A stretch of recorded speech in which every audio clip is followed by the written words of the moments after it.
Alhamdulillah, Assalamu alaikum wa rahmatullah wa barakatuh, mashallah. I hope everybody's doing well. I do apologize for this short notice regarding this stream. I hope everybody's, mashallah, we got the Muslim apologist in the house. Assalamu alaikum, akhi. It'd be great to get you on. I will be putting the link in the chat pretty soon, and it'd be great to get you on, brother.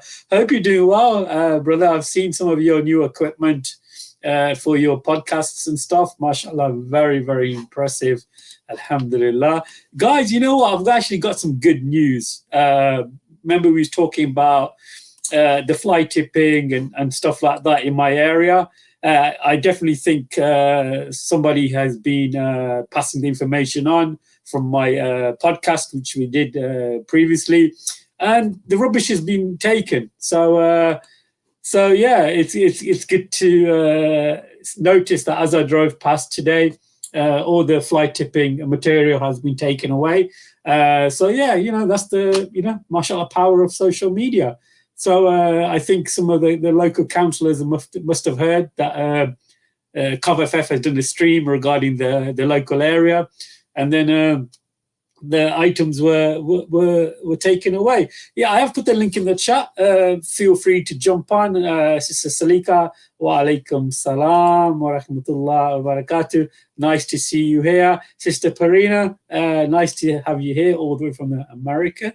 MashaAllah. There's so much stuff going on in America. You watch the news, social media, especially with the Hunter Biden files, with Elon Musk and the conspiracy theories. The new one now is very interesting regarding the JFK assassination. The American government were behind it. And our next guest, mashallah, can actually expand on that topic, because I actually think the powers behind, and which we always talk about, there are people, elite people who run the country. And the assassination of JFK in front of the whole world was a sign. And this is very interesting, and hopefully our guest, Brother Mustafa, can maybe, like I said, expand on that. Assalamu alaikum wa rahmatullah, Brother Mustafa. How are you doing? Wa alaikum salam rahmatullah. Yeah, alhamdulillah, brother. Great to hear from you, and look forward to the show. And congratulations on getting your local council to obviously, maneuver all the rubbish away. It's the power of your channel now is becoming popular. So watch out for everyone. Brother Mohammed's influence is growing more, inshallah. Inshallah. I definitely think the podcast definitely helped. So many people, when I was in the gym, number of times throughout the podcast, after the podcast, people saying, "Oh, we saw your podcast. I wish we could have joined it." And sometimes they try to join it, but I think they join it with Chrome or something, and they can't really get onto it for some reason. So I kind of explained to them that you need to download a particular kind of software to come on. But so it's really good news that the fly tipping has been removed.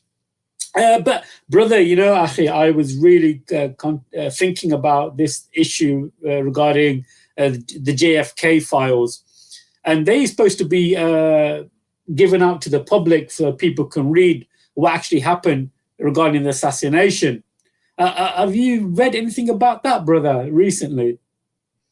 I haven't read in particular the recent files which may have been exposed, so I'm not too familiar with that, although I do have a historical understanding of the suppressed files which they had. The CIA kept stashed away for a long period of time. So if there's any update, I'd like to be informed on that. But I have got a historical overview of the events of the assassination of JFK and who was behind it and what was the reasoning behind his assassination attempt.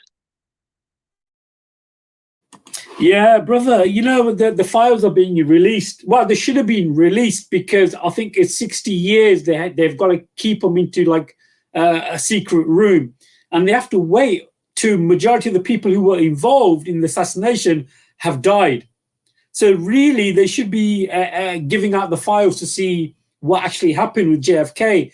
And now it's come to light that it was assassination helped by the CIA and the FBI, and they didn't like the way JFK was trying to make peace around the world. But there's as we've discussed before, brother, there are people behind the shadows who run politics and policies. They wanted him to die, so they can, have they can run the world in their type of thought process.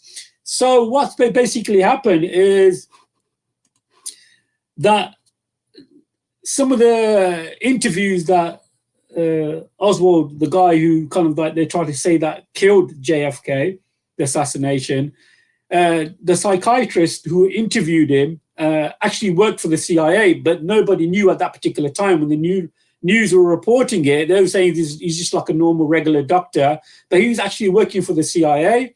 And in those files, it actually said that this guy, Oswald, had some mental issues. He was mentally unstable, so he couldn't really do the assassination because, the shooting and the sniping and the range and everything else would have been really difficult for him. But now this is coming out in the open.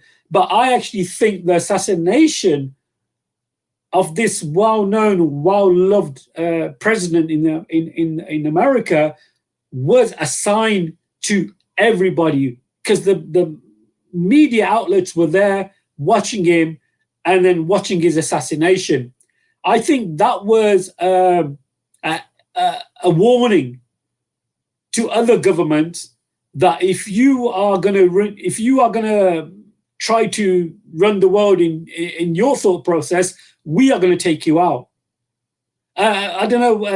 Do you follow me, brother Mustafa? Yeah, very much so, bro. And I'm pretty sure I know who's behind this. We're seeing it in the Ukraine. We've seen it over the Middle East over the last 30 years. And we've seen it relentlessly, this theme of making civilizations to clash with each other for the overall objective of leading mankind astray. We're hoping going forward to maybe, if it's going to be safe enough for us, to review the very famous book, The Protocols of the Learned Elders of Zion. And it actually describes in detail what the Zionist Jews had in plan in regards to events which will occur in future generations, when they essentially held their Zionist conferences in the late part of the 19th century and forwarded on the relevant plans that they had via books such as the Protocols of the Learned Elders of Zion.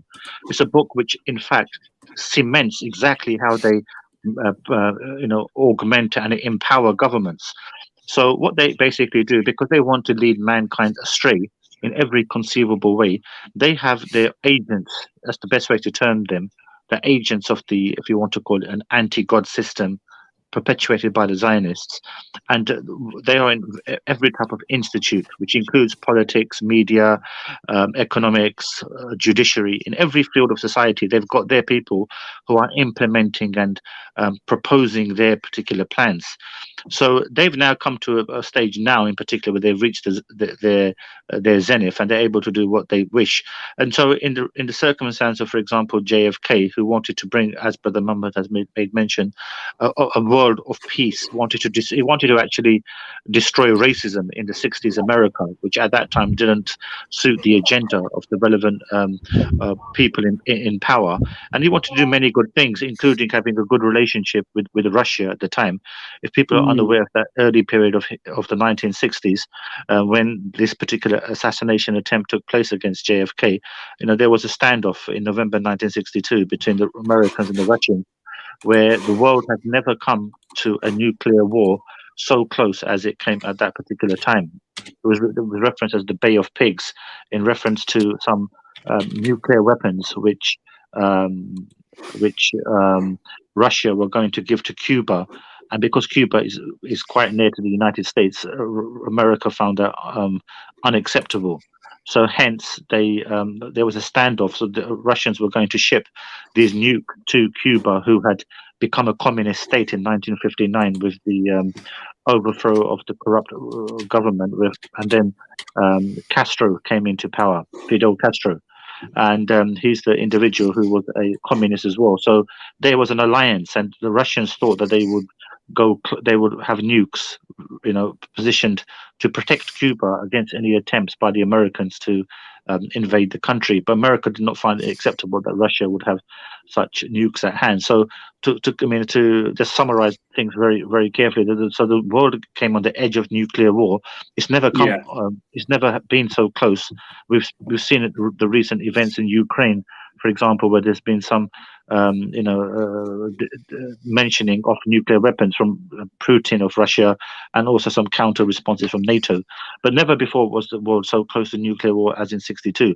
And the people who are perpetuating these controversies and these clash of civilization are the Zionists. So they're the ones who are behind in power, because they've attained every single avenue of society, particularly in the West, in America, and in Britain, but more so in America, where they've got their little agents in place who are propelling their agenda. And if you don't toe the line, these presidents and politicians, they're just mouthpieces for these people behind the scenes. They're the ones who actually run the government. So if you look in the UK, for example, and you've got the Prime Minister with his 12 cabinet ministers, if anyone believes that they're the ones who run the country, they're foolish in the extreme. They're just perpetuating the behind the scenes policy of those individuals who are actually running the world. The Committee of 300, for example, a institution based which really controls and sets about forming policies, and they have their headquarters in different parts of the world. So it's interesting that Brother Mohammed has made mention of these of the JFK, and John F. Kennedy was a man of integrity and standard, and he wanted to change things. And he makes many comments. If you read many of his, if you read his memoirs, his autobiography, he actually tells us very, very clearly. I can't remember from the top of my head the exact quote, but paraphrasing, essentially, he says there are powers that be behind the scenes who are perpetuating conflicts throughout the world and are determined to make mankind fight each other. This is very common. Now, we can say this on this particular channel, and nobody will take notice. People will call us conspiracists. But the President of the United States is making mention of these behind-the-scenes people who run the world. This is something that we should consider very deeply. But hence, he was then knocked off by the fact that he wanted to, have stabilization and harmony throughout the world. But this is something that the Zionists in particular found unacceptable, and hence they put pressure on the CIA and FBI in order to facilitate the assassination of which was accused of that particular individual, Harvey Oswald. But then we know before he could even give a statement, he was shot dead by one of the CIA agents as well. So we're seeing this in continuous theme. And we can see also organizations such as Nations of Islam. They were a contemporaneous group which were affiliated with a colored movement and used Islam to perpetuate their movements. I'm pretty sure people are aware of Nations of Islam. And they were groups who also, as we're aware, who shot dead the Haji Mohammed, otherwise known as Malcolm X, Haji Abdul Malik Aziz. So they shot him dead because he was also, going to expose the Nations of Islam for what they really stood for.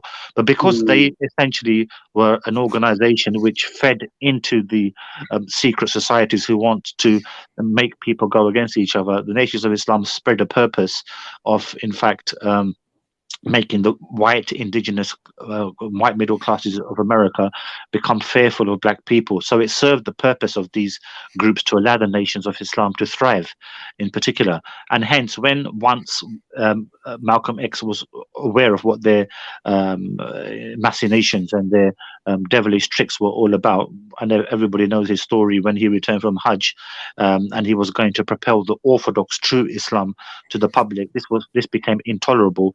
And then he was shot dead, apparently by a member of the Nations of Islam. But this was, again, the CIA and the FBI were involved, and they were the ones who gave the order that Malcolm X should be shot dead. It is a common theme that develops, that these secret powers that be are essentially the ones who run the world, and they're determined to lead mankind astray. And they do it through very, very different means and very different methods. And we hope at some stage to go through this book, The Protocols of the Learned Daughters of Zion, and you can read exactly what they do. Yeah, it's very interesting, mashallah. We're going to continue with this topic, and I do think it's a very, very big topic to talk about.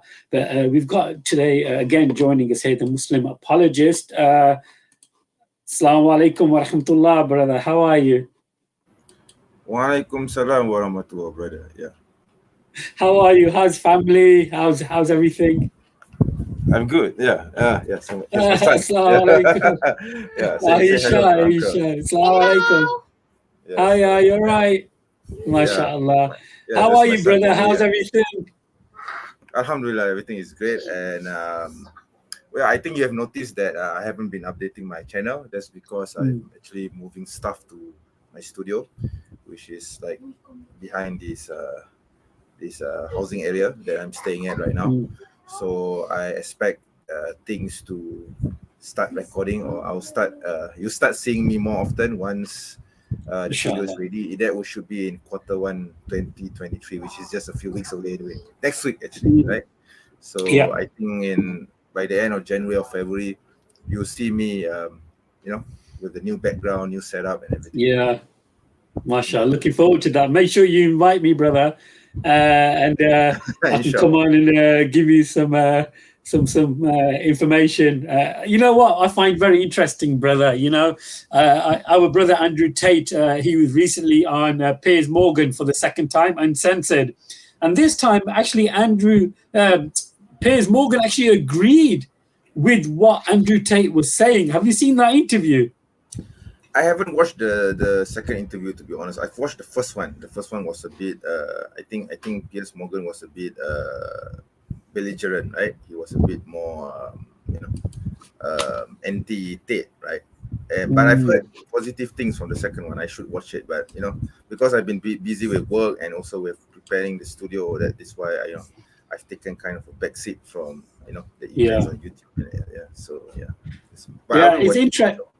Yeah, inshallah, brother. It's interesting now because all of this old stuff has come back onto YouTube. I think the ban from YouTube has been lifted and Twitter.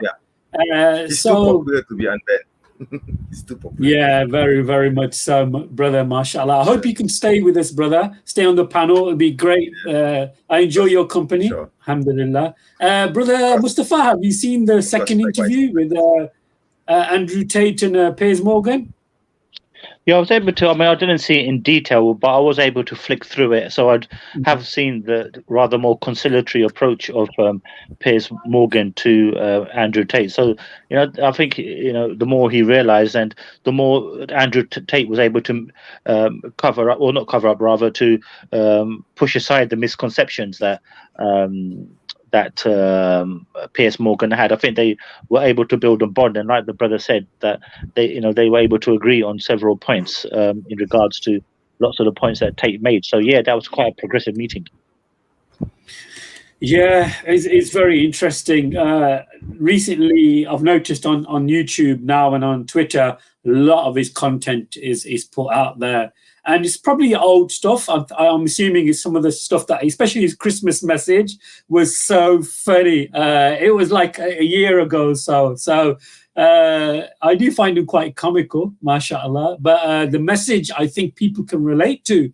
And I actually think his life is definitely on the line. I definitely think that the powers behind the cloaks and the curtains are definitely after him. Recently, I found out there was actually a black book that was which has been kind of given out. Certain names have been mentioned in that black book, where this guy, is it Epstein, had this island, and he used to invite people over to this island, and on that island there was like horrible terrible things happening on the island involving young children and so forth. And these people are highly influential in the world today. Have you heard about that, brothers? So who are you particularly referring to, brother? Yeah, I think I've heard pieces of it. I believe that one of the members of the British royalty, I won't mention his name, I think he was involved in it as well. Yeah, Prince Andrew. I think there's a lot more people in that book. Recently, I found out that there's a famous atheist who promotes atheism called Professor Klaus or something like this. His name is in that book. And recently, or a couple of years ago, he had a debate with Hamza Torres regarding Islam versus atheism. And he was advocating that, you know, that incest it's fine, you know, because, you know, there's no harm being done and stuff. And later on, it's come to pass that he's actually one of the persons named in that book who actually visited that island where despicable things were taking place. And, you know, subhanallah, it's quite shocking. Well, it's not shocking, you know, that's what you expect from people who don't fear God, who don't have that you know, the aspect of that you're going to die, you are going to be judged, you can be raised again.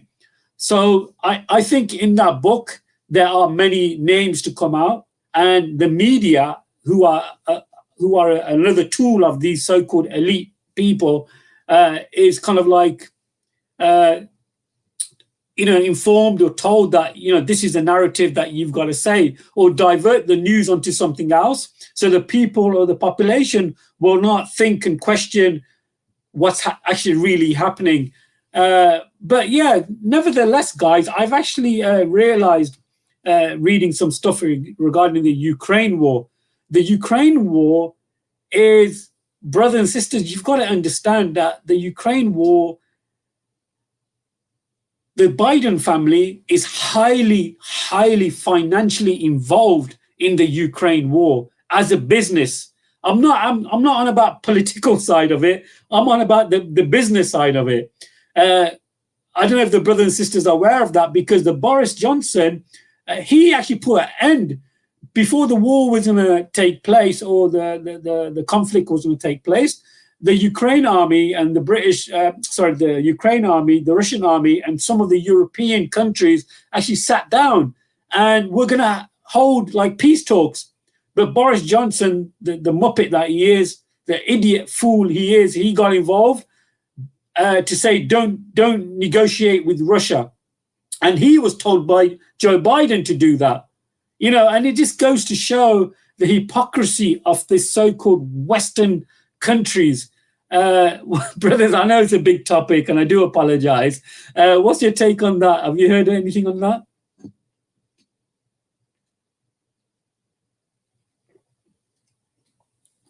Feel free to jump in, guys. Yeah. So in essence, quite so, brother. I mean, it serves their economic purposes, you see, because of the fact, I mean, when we say it's not to do with politics, it sure is, because they have to formulate their policy. So when the Russians and the Ukrainians were sitting down to get some peace talks initiated, and then upon pressure by Biden, Johnson came out with that statement that there will be no peace, contact with the Russians until they withdraw from the Ukraine. And like you said, the Biden family, they've also got vested interest. Excuse me, brother.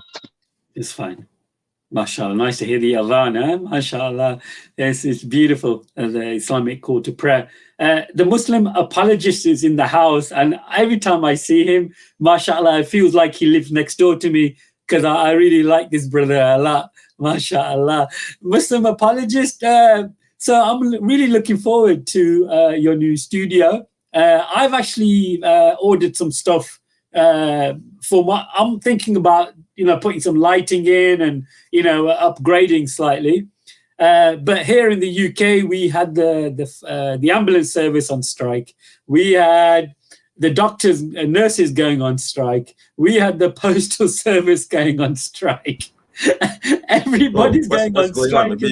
Maybe you can give me the 411. What's going on in the UK? Brother, it's the fact that the cost of living has gone very, very high here, and over a number of years, the pay. I thought you have this guy Rishi Sunak, who's supposed to be someone who's very good in finances and so on. He's supposed to solve that problem, right? Oh yeah, he's very good with his own finances, no doubt about that. He's a multi-millionaire. His family's a billionaire. He's doing very well for himself. Over the Christmas period, he went on a holiday, which was leaked out to the press. Recently, he went to a homeless shelter, to give the publicity, give out free food, and he was totally embarrassed. He's wearing a suit and everything, and homeless people coming up, and they're like, in scruffy clothes, and it looked very, very awkward for him. Yeah, it's very awkward. It must be very awkward. But brother, Muslim apologist, I think the UK, a couple of more years, I think it'll be a total collapse in this country. I really do think that this country, it's hitting a wall, and it's going to wake up. When it wakes up, it's going to be too late. I definitely think this country is doomed. Brothers and sisters, I do apologize for that negative. Really sounds bad, but I just wish you and your family well, and I hope Inshallah. I hope everyone, not just you and your family, but every Muslim in Great Britain will be safe, and inshallah Allah will help you, inshallah. Ameen. Wa alaikum salam wa rahmatullah wa barakatuh. Silkin, nice to have you here. I have put the link in the chat. Feel free to jump on. It's just like a weekly catch up. What's been taking place currently within your community, or nationally or internationally. If you got any thoughts on anything, feel free to jump on. But Brother Mustafa, are you back with us now? Yeah, sorry about that. The van was in the background, so I had to go into. No, it's fine, brother. It's fine. It's you know what? I want to come back to the President Kennedy assassination, which I find really interesting.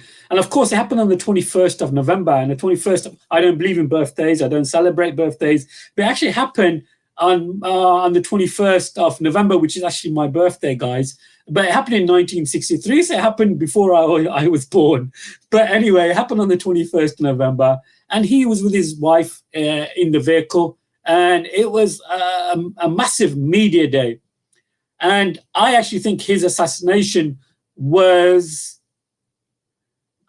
listen to this carefully, guys. I think his assassination was a warning to all the leaders around the world.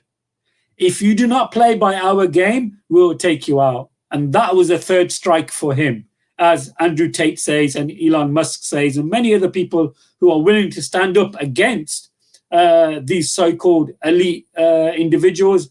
That was his final strike, and they had to get rid of him. And then shortly after, his brother was killed or assassinated, which is another controversial topic within itself. Mustafa, are you eating, brother? Are you having some biryani or something?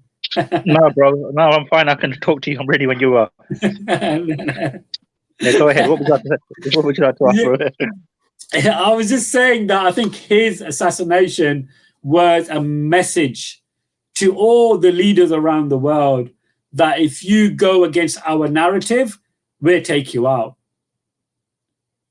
I think that goes without saying, brother. That's what we've been saying on these shows, discussing these topics for a number of weeks, that if you go against the system in place, if you speak out against them, they'll corner you. If you speak out against LGBTQ, if you have, if this channel, for example, or not to put any stress on this channel, if any channel on YouTube was to get 1 million subscribers, for example, really speaking about these issues in depth, and speaking fully and forcefully that these are elements which are totally against God, Allah, and what Allah has ordained, these institutions or this particular platform would be, collapsed. It will simply be cut off by the powers that be. So this is just an example that if a system in place which is running its policies totally in rejection of what common moral standards have been throughout history in the West or every part of the world, that these people who are slowly changing the very fabric of our living, then they will come upon to us because they're so warped, they're so sick in their minds in the way they want our societies to go towards, then they will come after us. And people like Andrew Tate, as you made mention, have explicitly been warned about this, and it's not for any good reason that he would wish to take these people on. It's simply because his inner self is wants to speak the truth. It needs to speak the truth because a person who, as you mentioned so poignantly, according to the hadith, if someone cannot stop an ill by his hands, and I'm just paraphrasing the hadith, or neither can, or then he can't speak out against an ill, and he can only hate it then in his heart. This is the weakest of iman, you see. So the point is that there are secret powers that be who are really now becoming more and more in your face, in terms of, we're going to set our policies at hand. What are you going to do to stop it? Nothing. And if you do stop it, we'll be onto you. So this is what's happening essentially. So where we're living in the West, the rise of LGBTQ, the rise of feminism, the rise of atheism, which we've spoken about relentlessly, is a very notion of where our societies are heading.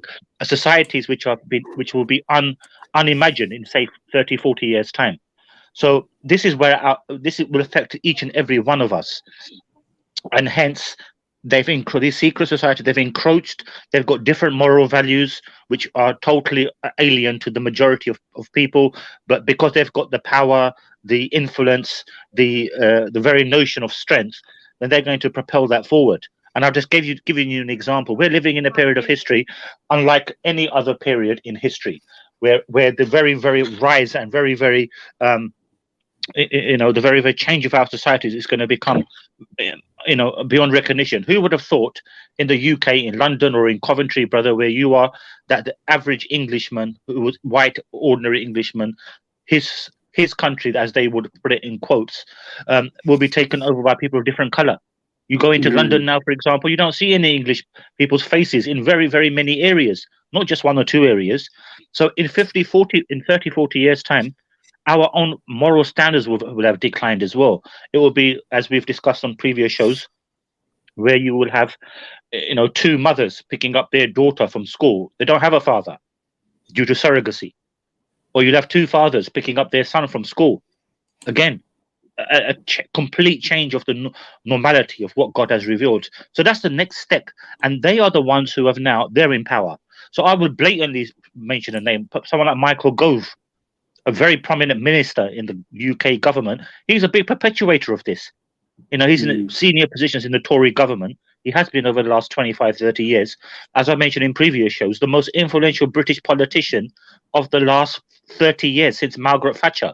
No one has been as influential as this guy in changing the very fabrics of our society. Everyone can check him up on YouTube.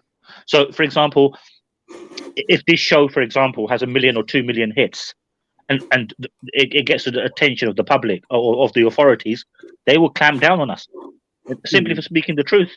So this is just a small indicator of why these topics that we're discussing, secret societies, secret elements, are determined to lead us as mankind astray, away from the worship of Allah and recognition of Allah. We know this is happening everywhere, in schools, in society, in the media, the propelling of atheism, the propelling of LGBTQ, the disintegration of the father within the home, of the family structure. This is all being done for a particular purpose of bringing in the Dajjal when he will come and what his setting will be. I've mentioned this numerous times.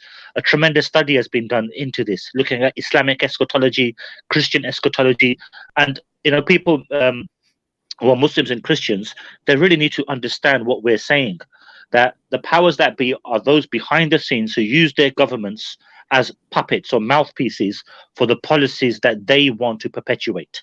It's quite simple. And they want to destroy the very fabric of mankind, the very inner inclinations of mankind as ordained by our Creator. Yeah, it's interesting you say that, brother. I definitely think that I actually do feel, and I always see Christians on the main road trying to preach and stuff, and I feel like approaching them. But majority of the time, when I do see them, I'm normally jogging, so I'm always on like a timer and stuff. So one day I need to stop and talk to them and encourage them to kind of like, get involved and like invite them to the show or something. But one thing I feel, brother, amongst the white Christian community here, I should say, is that I think they're too scared to talk about issues like this. I think they're too scared because if they speak negative against the LGBT or any type of a group or minority, that they'll be frowned upon. I do think that, brother. I think they're too scared. They are just looking for numbers. blatantly they put outside their church, everybody's welcome. Either from the LGBT community, whatever, you're welcome to come to the church. And I think this is what they're worried about, is that the numbers who are attending church have fallen hugely. And the income to continue to run the church becomes very difficult. Either they apply for like national lottery funding, or they have to close the church or sell the church, and then sooner or later it may become a mosque, or it may become an apartment building. I don't know if you've seen that or you experienced that yourself, my brother.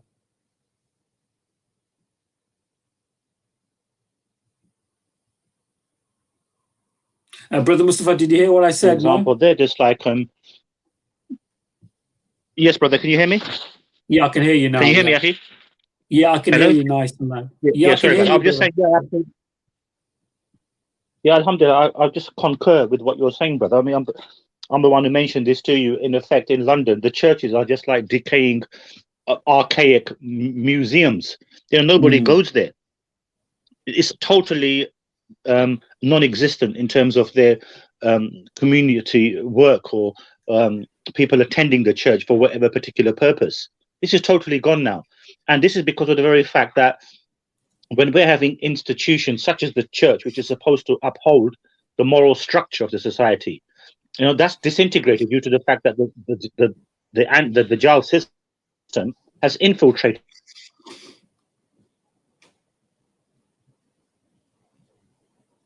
You're breaking, brother. I think your mic's why you get LGBTQ gay church. This is the collapse of the very society that are supposed to be against these concepts and upholding the unique Allah-given fabric of the man-woman relationship with the nucleus of the family. That's been destroyed, and the church has been usurped by this Dajjal system. And the Zionists are the ones who propelled it. They are the very people. Remember, in the Western countries, interest dealings, for example, was banned.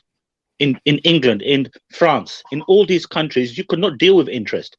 But when the French Revolution happened, and the Zionists, through their plotting and planning, they saw an opportunity to get into the infrastructure of the Western economies. They did so by then enforcing this particular interest dealings within their economies, even though Christians were dead against it. But they've been usurped by this Zionist plot, you see. And they're the ones who have now spread their anarchy, which has reached its zenith now, where man is marrying man, where woman is marrying woman. It's just right in your face, and nothing you can do about it. You made a very interesting analogy, bro, just 2 moments ago, by saying the average white Englishman, they're very scared to speak about it, because they are intrinsically against LGBTQ. But also, which is one thing they're wrong also, is that they're intrinsically against people of different color or ethnicities. And that's a wrong thing, you see. But what the system in place wants to do is to bring these two entities together. So, for example, they want to kill off racism, but they also want to kill off any type of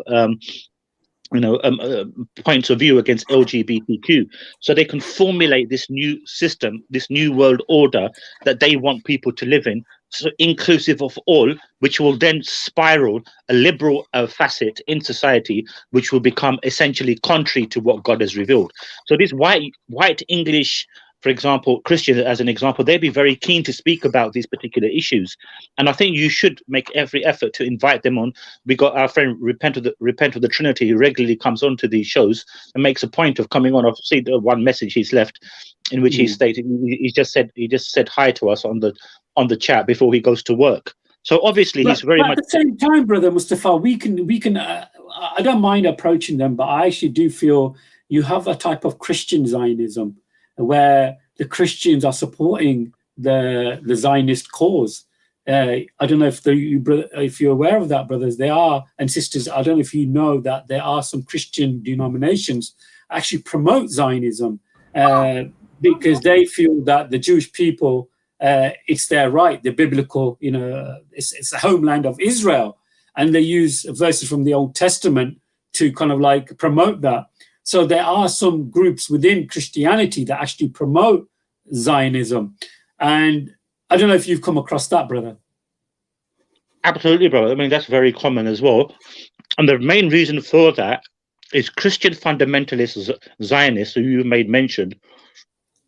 Their understanding is Isa alayhi salam, when he returns, the Jews must be in Israel. That's right. This is essentially the fundamental point. So they're basing everything upon Old Testament prophecies, in which supposedly when Isa alayhi salam will return, or failed prophecies within the New Testament. But their understanding is that Isa alayhi salam has to return and the Jews must be in Zion. Hence their determination to support their Israel in every single avenue. Are you following me, bro? And obviously this is the main. Of course, I am following you. The Christians are going to bring the book of Revelation to kind of promote this thought process. This is why I find it quite frustrating when, you know, there's a lack of Christian denominations speaking up about this. And this is one of the reasons why, is deep down, they actually, you know, they are promoting this. Absolutely, bro. There's no doubt about they're promoting this.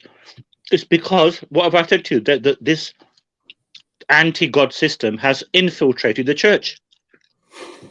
Did you understand, bro? Their main task was to infiltrate the church, to liberalize it, to allow all these entities which are contrary to what God has revealed. So, for example, in their Gospels, Paul says that a woman should not teach.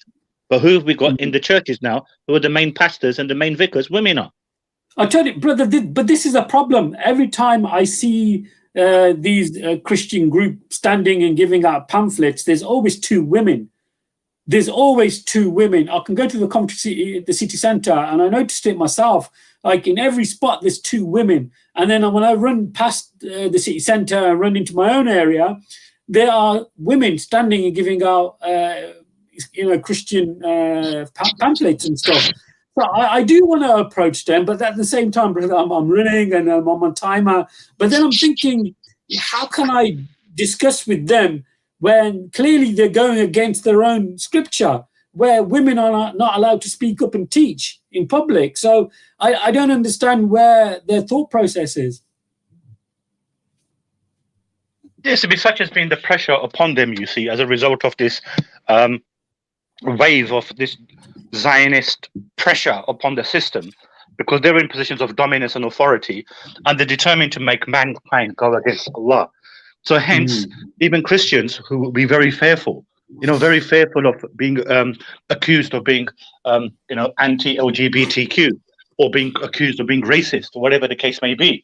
So they're very much disinclined. However, because I, normally appear on Clubhouse quite particularly, whenever and I've mentioned this before on several occasions, and that is not only speaking that the understanding of Isa alayhi salam's return is something that Christians are fully expecting to happen, but because it's been 2,000 years that it's not happened, in which case they want to know when he's coming back. Their Bible prophecies, brother, in Thessalonians, in the Gospel of Matthew and Mark, they are failed prophecies in regards to his return. But Christians, and I've mentioned this several times on previous shows, that they know Isa alayhi salam is returning, but they don't know when. So when they then read our eschatology, the Islamic hadith, the hadiths of Rasul sallallahu alayhi wasallam, and then they know exactly, based upon the hadiths, what the settings will be. So just a small indicator for the audience, the women will be in positions of power and dominance, which they are here in the UK in particular, where men's rights are being crushed. So this is foretold in our hadith narrative. So the first who will run to the Dajjal when he comes will be the women. This is very, very clear. And we're seeing the setting of that being done. Then we're seeing the propelling of atheism, LGBTQ, and all these different institutions. And it's very, very important that we understand this is the game at hand, and this is the game which is taking place. So, in order for us to understand the entirety of what the setup will be before the return of Isa alayhi salam, we as Muslims have got a great opportunity to do dawah here. I've mentioned this innumerable times in various shows, that rather than always having to come into direct, I wouldn't say conflict, but debate format in regards to their what you call upside down theologies on the Trinity and so forth, we should be concentrating with many on them on the return of Isa alayhi salam, and looking and harmonizing the Islamic perspective with their perspective, because they share these commonalities with us, but they are not sure exactly what the settings are in a particular way. But when you have to, in essence, you have to harmonize with them. You have to speak to them, entrust yourself with them, and then they will slowly come out and express their internal, thinking. But they will only do that once you have a rapport with an individual. So I would definitely make an effort, speak to them, be pleasant as you always are, and just approach them, speak to them about these contemporary issues. And then in my experience, this has always perked their interest. But when I've spoken to Christians, usually their guard is up when it comes to discussions on theology. But the moment we speak about these topics of the return of Isa alayhi salam, then when they hear the Islamic narrative, this very much makes them think deeply. And then we look at how in our narratives, in our hadiths, it makes mention of the unification between Muslims and Christians, which I've drummed on about for a long period of time. But it's not me saying it. The hadiths are making mention this will happen. So we're all spiraling, you see, towards these end time scenarios. And because Allah subhanahu wa ta'ala will not allow a society to denigrate so quickly and so vastly as it is doing now without a response. So the example of such an analogy would be if we look at the Qawm Lut, the people of Lut alayhi salam, where he was sent to these flagrant people who has transgressed all bounds by committing acts of lewdness and homosexuality and so forth. And Lut alayhi salam warned these people for a period of time, but they continued in their manifest ways. And eventually Allah's wrath and the power of that wrath came upon them, you see. So we know that Allah allows things to happen over a period of time, and he will then give his response when it's so fit. So Allah will not allow the whole world to be enslaved by this system, which is contrary to what he's revealed. So then when this system is totally in place, where men are marrying men and women are marrying women, and man is no more, in essence the fabric of the man is no more, and atheism is now being propelled, and anyone who believes in God is castigated and vilified in every avenue of society. So when these things will all come into unity together, then we will see the response of Allah. Allah will not allow total dishegemony to spread throughout the whole world. But this is what the powers that be want, because this is the essence of the show. The show is to show to the people listening and to the viewers going ahead that we're all spiraling towards this. So, and anyone who stands up against them, someone like JFK, or more contemporarily, someone like Andrew Tate, now they will be figured out. And even us speaking about this, if we have reached to a vast audience, they will come after us. I definitely think so. I think you're 100% right there. I think the fact that my platform is still in its infancy, I think I'm not going to be, hopefully, inshallah, I'm not going to be targeted at the moment. But I'm definitely thinking that if you put like hashtags or any type of words in your videos trying to promote it, I'm sure it will be like flagged up to some individuals. But we've got another guest joining us now. It's called the New Muslim. Assalamu alaikum, brother. Assalamu alaikum. Wa alaikum salam, brother. How are you? Alhamdulillah, I'm fine, thank you. I just would like to, ask the Muslim apologist, because I don't want to change your, subject or anything, because in the past he has called me munafiq. I would like to see if I can invite him on my channel, ask him based on what he called me munafiq. Brother, I have no idea who you are and why this is munafiq if I do not go. Yeah, this is perfect dawah. You know me. Yes, in the past you called me go away munafiq. Yeah, so I would like to ask you if it's possible that you call me on my channel on Saturday. I would like to talk to you to see based on what you call me munafiq. Just because I'm against some barbaric hadiths that call. Oh, I make me see. You're munafiq. the anti-hadith guy. Yes, because of that, I guess. Yeah. Yeah. So could you please accept my invitation and explain, not just to say munafiq? Sure, by all means. But I don't Yes. think this is the correct forum to No, do this exactly. because So it's my because channel. I would like this was the only opportunity for me, and invite you on Saturday 6 p.m. Every Saturday 6 p.m. London time. I go live. So please join me and explain for me that why you think I am a munafiq. Okay, I appreciate it Sure, very I'll much. be happy to do that. Right. Yes, please. Yeah. Okay. Thank you very much. Assalamu alaikum. Wa alaikum salam wa rahmatullah wa barakatuh. That was weird. Yes, thank you, brother. I think he's left now. But yes, Yeah. I'm fully aware of this individual, the perfect. So am I. So am I. And yeah, But I don't really. But brother, since he has given an invitation to me, to a very civil invitation, so I guess I'm obliged to take up the offer, inshallah. Of course, Let's see what happens. Yeah. of course, that'll be very interesting. Brothers and sisters, you heard that challenge live on Covff, so that'll be very interesting. But I'm not a big fan of this individual. He's been kicked off, yes, as Brother Psycho, or is it Brother or Sister Psycho has mentioned here in the chat. I didn't know about that, but yeah, I mean, Yeah. this guy, just to summarize, he has some deviant views which is not in line with the Ahlus Sunnah wal Jama'ah. That's all. Yeah. Yes, I'm fully aware. I know he's been taken off many channels, even like Kenny Baima's channel and other channels, Islamic Dawa channels.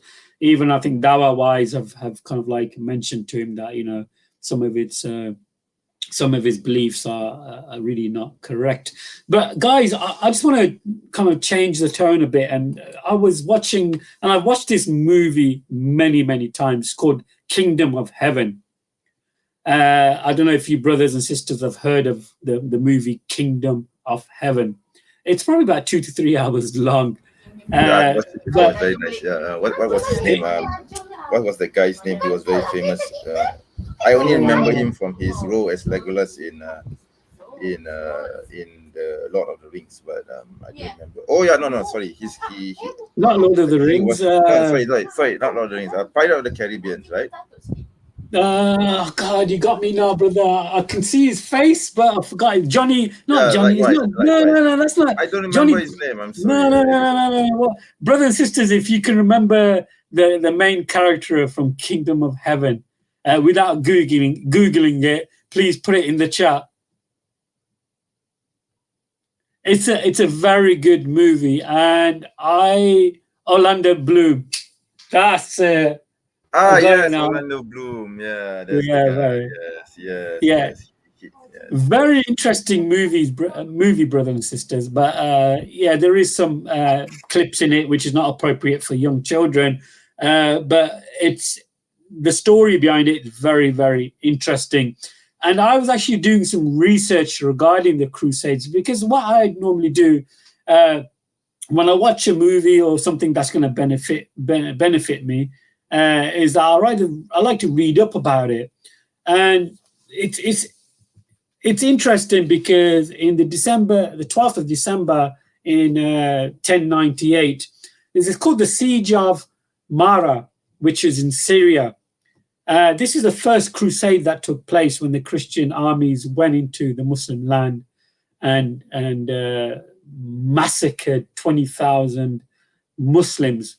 And they actually ate some of the young children and some of the women. They actually ate them. The Christian crusaders actually ate them. This is called the Siege of Mara.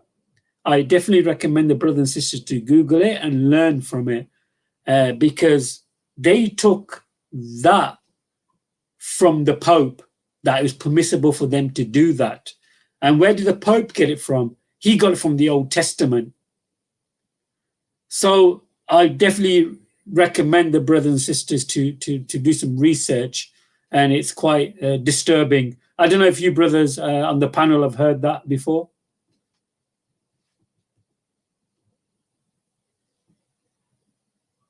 Brothers, have you heard that before? The Siege of Mara? Doesn't quite ring a bell. It sounds familiar though. I guess I need to brush on this. Yeah.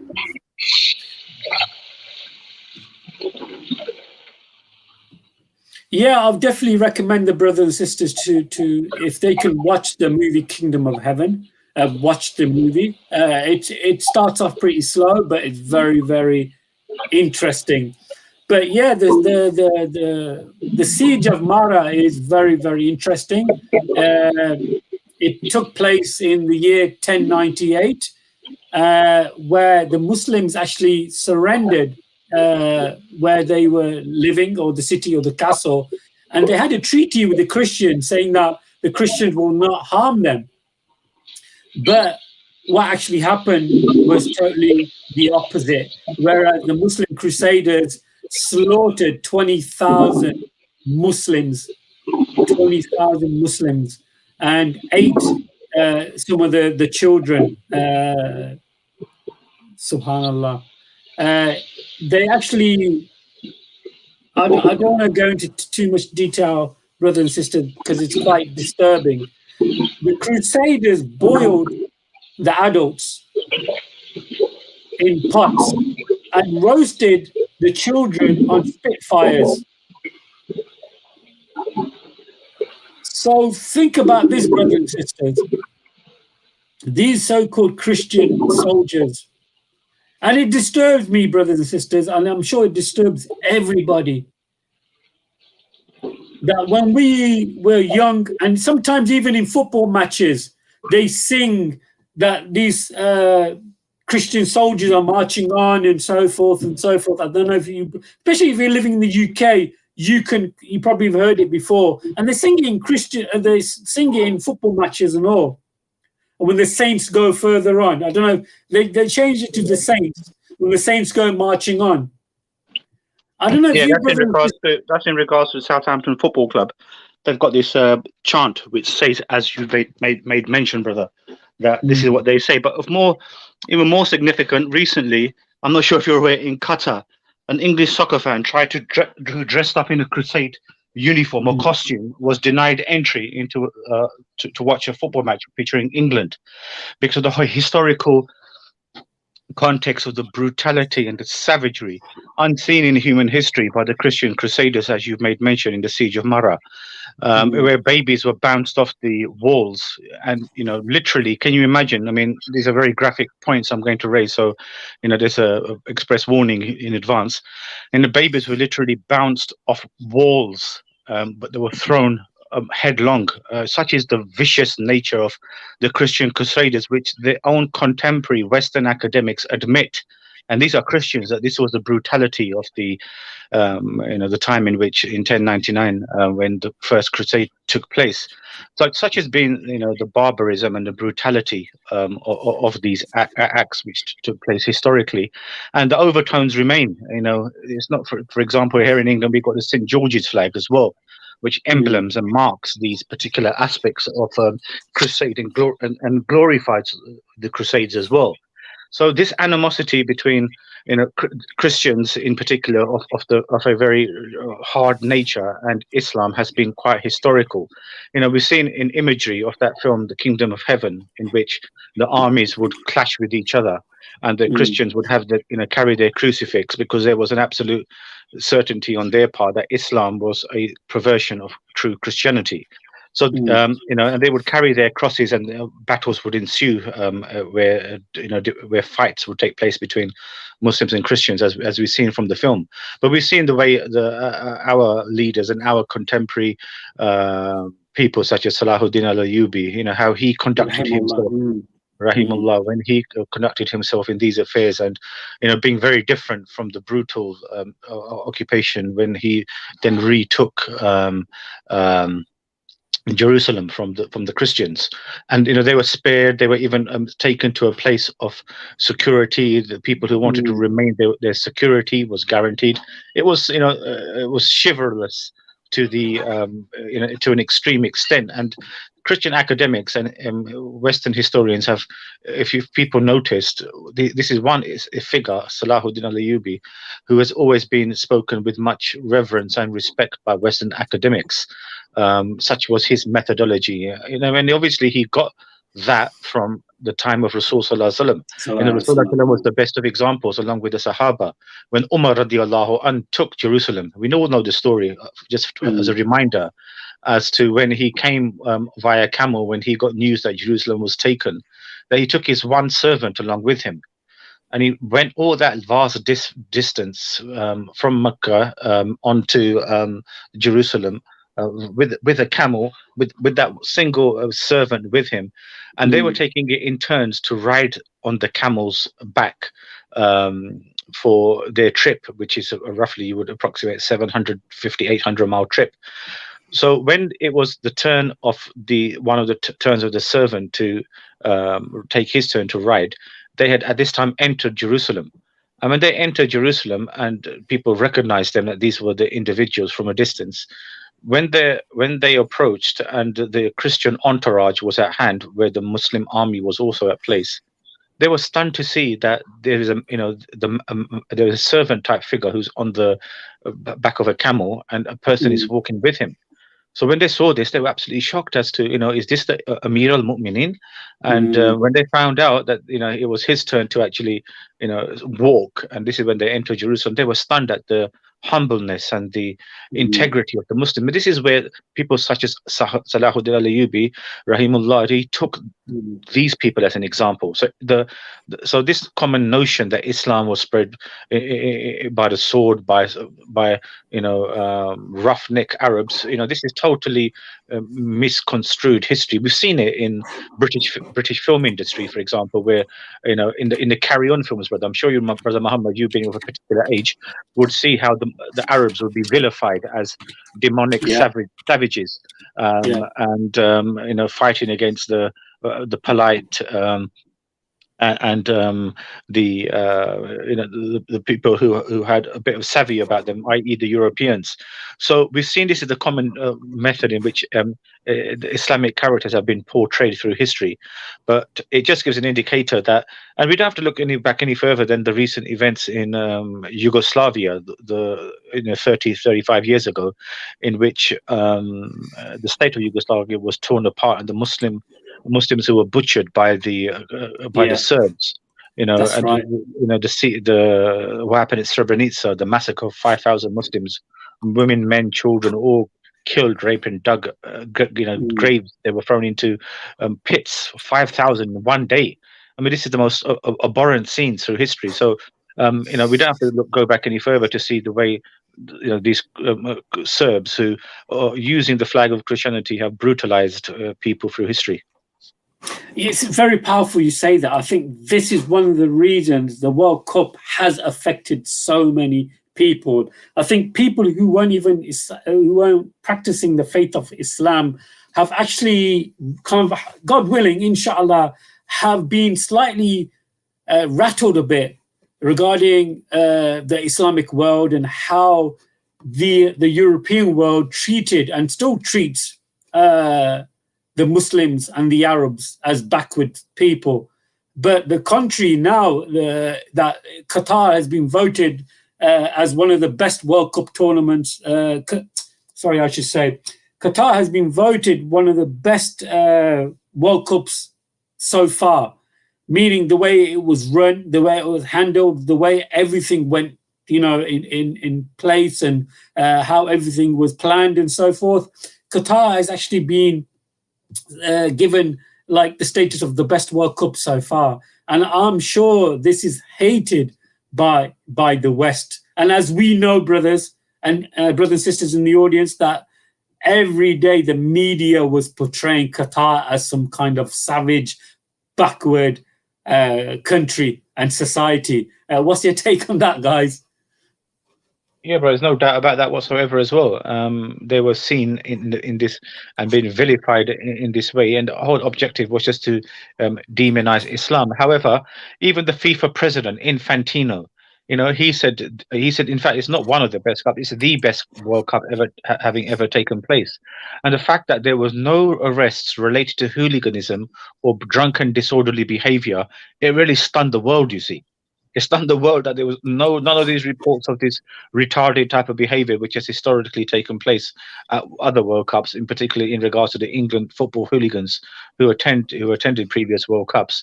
And it was shone in such a light that it really it really made people question the Western and the anti-Islamic narrative. And this, like you said, it's been a blessing in this sense. Yeah, brother, Muslim apologist, do you got anything to share, brother? Yeah, I just want to share my thoughts on that. Well, I'm very proud of Qatar and what they have done for the World Cup. And this World Cup was very much different from the previous World Cups. I've watched many World Cups, because I'm a football fan, but I've never seen such great atmosphere that Qatar has exhibited.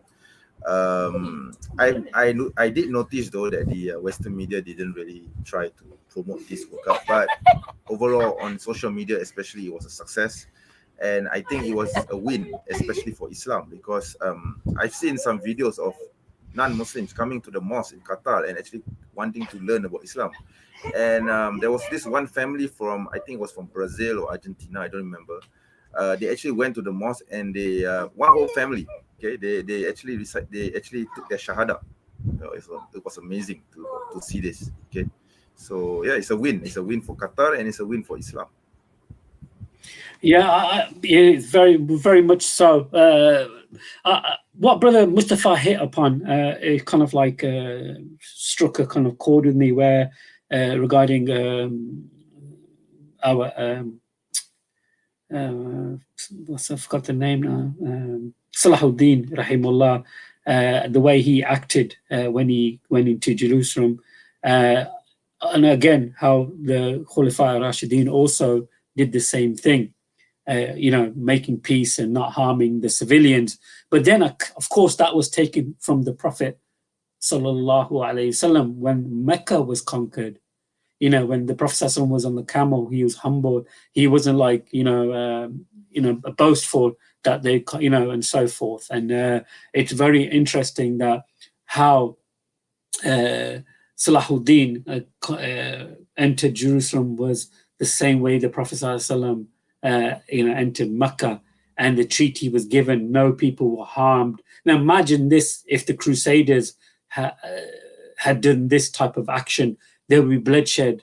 As we know from history, that the places where the Crusaders went when they conquered Jerusalem, that the blood was so high, it was up to their knees of the blood of innocent Muslims who actually went inside a mosque to kind of like for safe haven. And these people the Muslims were massacred in the hands of the Crusaders. So I really recommend the brothers and sisters to watch the movie called Kingdom of Heaven and watch that. The brother has mentioned, there's a brother in the chat, Bird Nest Rat Fest. Feel free to come on, brother. You've got a different view regarding Qatar. Feel free to come on, share your thoughts regarding that. But yeah, brothers and sisters, we started off with the positive note, but recently I did a podcast regarding my area, that we had a issue with fly tipping and stuff like this. But alhamdulillah, within the last few days, the fly tipping has been removed.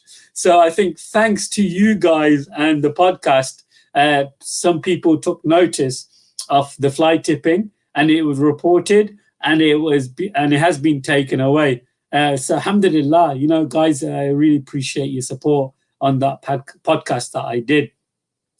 Brother Mustafa, I don't know what your area is like. Do you have like huge issues with fly tipping and potholes and stuff like that? Not really, bro, to be honest. I'm moving to your area, brother. I'm moving to your area. Yeah, the council seems to be quite reasonably efficient in terms of making sure that the local town is pretty much clean. So yeah, got to speak the truth. So that yeah, that's good to hear. So guys, the link is in the chat. Feel free to come on more people we have on the platform, inshallah, it'd be great, and then we can communicate in a nice way. I was just reading up just now, brother, which we touched on, radical messianic Zionism. Do you know much about that, brother? Yeah, I've got some sort of indicator to it, yeah. Do you want to briefly talk about that and share some thoughts on that?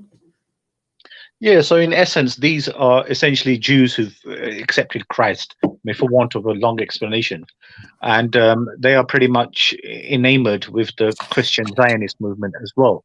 So they're pretty much worldwide, well, I wouldn't say a worldwide movement, but they're a movement who are gathering followers in which they are determined to propel the message of what they seem as the perverted message of Isa alayhi salam to the masses. And they've made even made reasonable strides in Israel, I've been led to believe, amongst the Jewish populace, in which this messianic movement, fully accepts that Isa alayhi salam is what the Christians want to portray him to be. And a big proponent of this movement is someone called Michael Brown, who is an advocate, which I'm sure you've heard of him as well. He's a debater, on a Christian debater, who's a messianic Jew. In fact, that's his official title. Which seems a bit of a contradiction in terms. But they accept Isa alayhi salam, and he's foretold within the New and Old Testament. And in fact, for people's attention, if you want to get into the technicalities of debate and understanding what their perspective is, there's a good debate on YouTube featuring Anthony Buzzard, who is a Unitarian Christian scholar, and two people who people will be familiar with in James White and this Michael Brown chap, who represent the Trinitarian view. So this messianic movement is essentially this movement which is gaining followers in the US and even in Palestine or in Israel, as they term it, and even in some churches in the UK. This movement is making some rises, and its essential method is to bring the message of Isa alayhi salam, according to the perverted Trinitarian understanding, to the masses, and that includes, whether it's Muslims or Jews or whoever the case may be. This is their central theme, and they have their own methods of doing as such. Yeah, it's interesting, brother. It really is interesting. Since you kind of triggered my thought process for the last couple of weeks, I've been kind of reading up, and things are falling into place, and it does definitely make sense that, there is forces behind these so-called puppet governments who actually push this kind of agenda. Like people like Sunak, or whatever his name is, or Sleepy Joe Biden, and these political characters are really not running the world. They're just puppets. They really are. But I'm not, brothers, I just want to make it clear the only way you can beat these type of people, the thought process, is learning about your religion. It's very important to learn about the religion and the end times. If you don't know the plan, this is a problem, brothers and sisters. If you don't know the major signs of Yawm al-Qiyamah, you are not going to know the plan. You got to learn the signs of the hour, and you've got to learn regarding your religion. The Muslim apologist, what do you think to that? To be honest, I'm not really into this sort of the New World Order, Illuminati, conspiracy theories, but I believe that there is definitely a certain truth to it. As a Muslim, I just my point of view, my way of thinking is that I just continue life as it is. We do the best we can, considering the circumstances, and we just go on with our lives. If what comes may come, it will come. Okay, like the Prophet, there is this hadith by the Prophet Sallallahu Alaihi Wasallam. A man asked, a man. There's this hadith. This is an authentic hadith from Bukhari, I think. This man was asking the Prophet, Ya Rasulullah, if I were planting a tree and the Dajjal comes, what should I do? Then the Prophet said, if you are planting your tree and the Dajjal comes, continue planting your tree. Okay. So I think the lesson from this is that, we shouldn't, ponder too much on what the future holds. We just do what needs to be done, and when it comes, we deal with it as it comes. Oh, beautiful. At the same time, it's very important that you see. I mean, we regularly appear on various social media platforms. We're having discussion with Christians or atheists, trying to present Islam and show the coherency that Islam is the only true faith in every manner, whether it's philosophical, whether it's scriptural, whether it's in every way. We're showing that Islam supersedes everything. So at the same time, we need to make people aware that this is where our societies are heading. And the Hadith does make mention that, what have you done in preparation? And that will also consider what have you done to stop this system, encapsulating your way of living, and what have you done to allow other people who will be unaware to warn them as well, you see.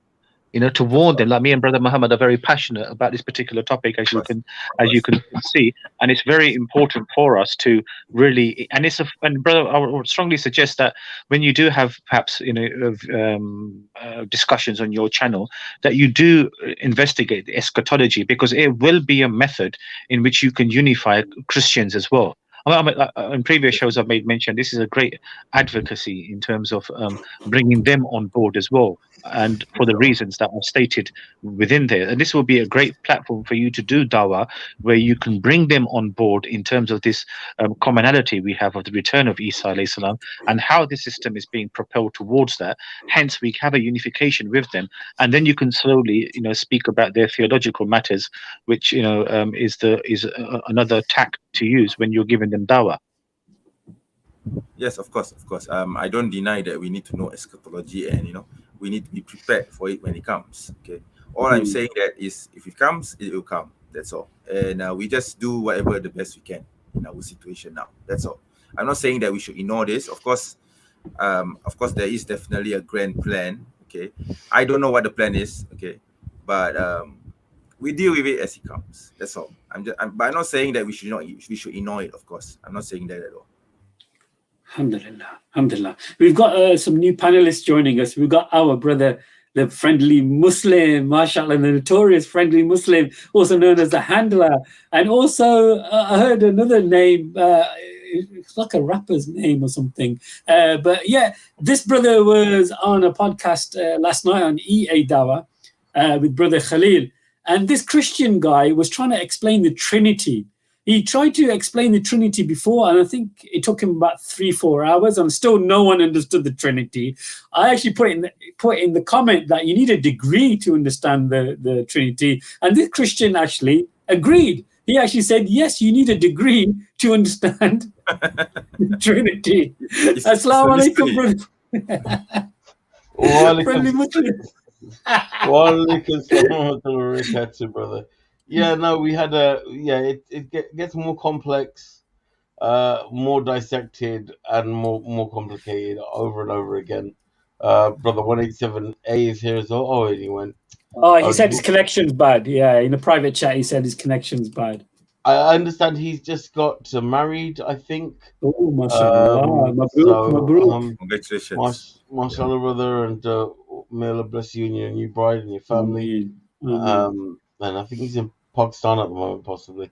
But yeah, no, so a lot happened. Yeah, the hot seat we were running yesterday, and so it's been a bit quiet on the hot seat, so we're gonna round some more people up so we can get some more engagement. But yeah, no, we had John Fisher 2.0 doing his presentation, which has not, and again, it was a damage limitation argument.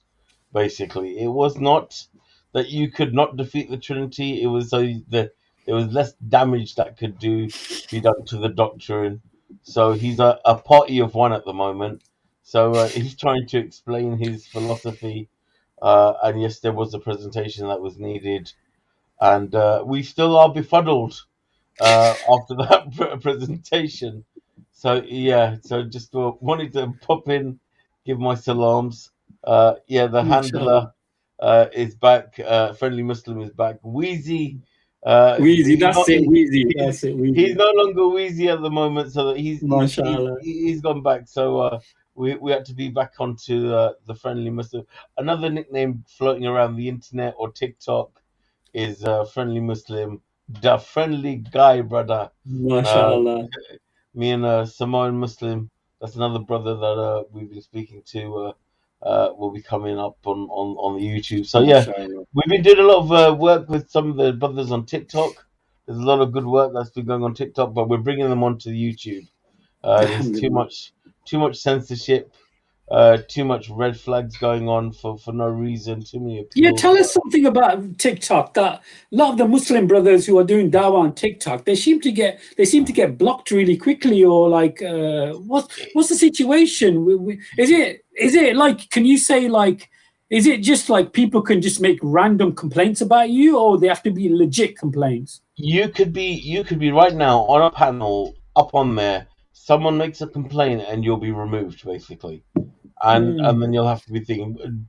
Khalil was speaking to a pastor, John, on his life.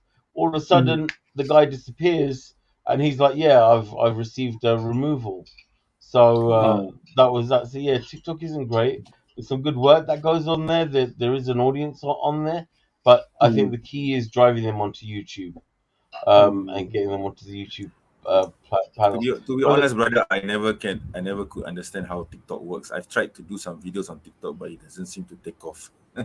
Yeah, no, it's an algorithm thing. So some have gone, and some haven't. So some videos I put up get about 30 views. Some videos I've had about 2,500. You know what? Maybe I'm just too old for TikTok. No, I've seen older, brother. I've seen older. But yeah, hope everyone's doing well, inshallah. I've got to jump off now. I've got a few phone calls to make, but I just want to MashaAllah. Keep up the great work, brother, inshallah. Yeah, Khalil's on Dawah Wise in a couple of hours also. With the Muslim Cowboy as well. MashaAllah. So that's 5 o'clock, isn't it? I think it's 5 o'clock, yeah, and it's no, 5 o'clock. It's not. It's 7. Okay, all right. I could be wrong. Double check that. But Khalil told me 2 p.m. Eastern. Oh, all right. Let me just. That's on my to-do list. Let me just check that everybody's running on time, just in case. MashaAllah. All right, brother. Assalamu alaikum. Wa alaikum salam. So yeah, brothers and sisters, if you're not aware of our brother Friendly Muslim, he does some amazing work behind the scenes. He helps so many other YouTube channels. And if you want any help, or well, especially the brothers on here on the panel, try to contact him, and he'll try his best to help you out. TikTok is not for me, Sister Salika. I don't need any drama, and I don't need any craziness. Recently, to be honest, I don't think it's for me either. Yeah, I'm over 50, so I'm past that drama and craziness. One thing that actually made me giggle the other day, my children were watching Andrew Tate, and they said to me, "Dad, you are classified as a top G." And I'm like, "Why?" They said, "Because you got multiple wives and loads of children." And I'm like, if Andrew Tate has said anybody with multiple wives and loads of children is a top G, I'm going to classify myself as a top G. So I tweeted something quite funny on Twitter and stuff, classing myself as a top G. But as you know, people who speak Punjabi, we say Abu G. I don't know, have you heard that in the Muslim Empire? We call it Abu G. Abu G is like Abu G means father. It just means dad. You know what I mean? But they say Abu G. But G is naturally with the word itself in that language. So I said, don't call me top G, call me Abu G. And that's how it should be. So what I do find very interesting, and some of the statements that Andrew Tate has made regarding the Muslim man is very, very important. He was on a podcast, brother, Andrew Tate. He was on a podcast with these other young ladies, and he didn't know the young lady that was also on the couch, on the podcast, is a lady who's been through over 15 different dates, relationships. He didn't know that. So she was saying, yeah, but women should be empowered and stuff like this. And then I'm thinking this, and I Googled this lady's name, and she's been with 15 men minimum, famous like NBA stars, rappers and stuff like this. So she's saying that, listen, I'm a female, I'm in this situation, my child, she's a single mother.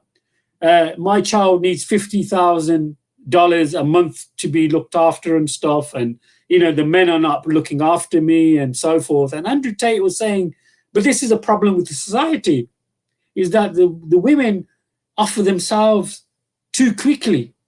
They don't think about their chastity or their self-respect, because the women have been fooled into this thinking that it's your body, you do whatever you like with it. But I don't know if you brothers and sisters, I don't know if you've seen that podcast. I heard something along those lines. Yeah, I heard something. Sorry, brother, carry on. No, it's fine, brother. It's fine. So what I did is Google the lady's name, and then there's a whole list of people who she has dated. And I think she's only about 23, 24, a mixed race young lady.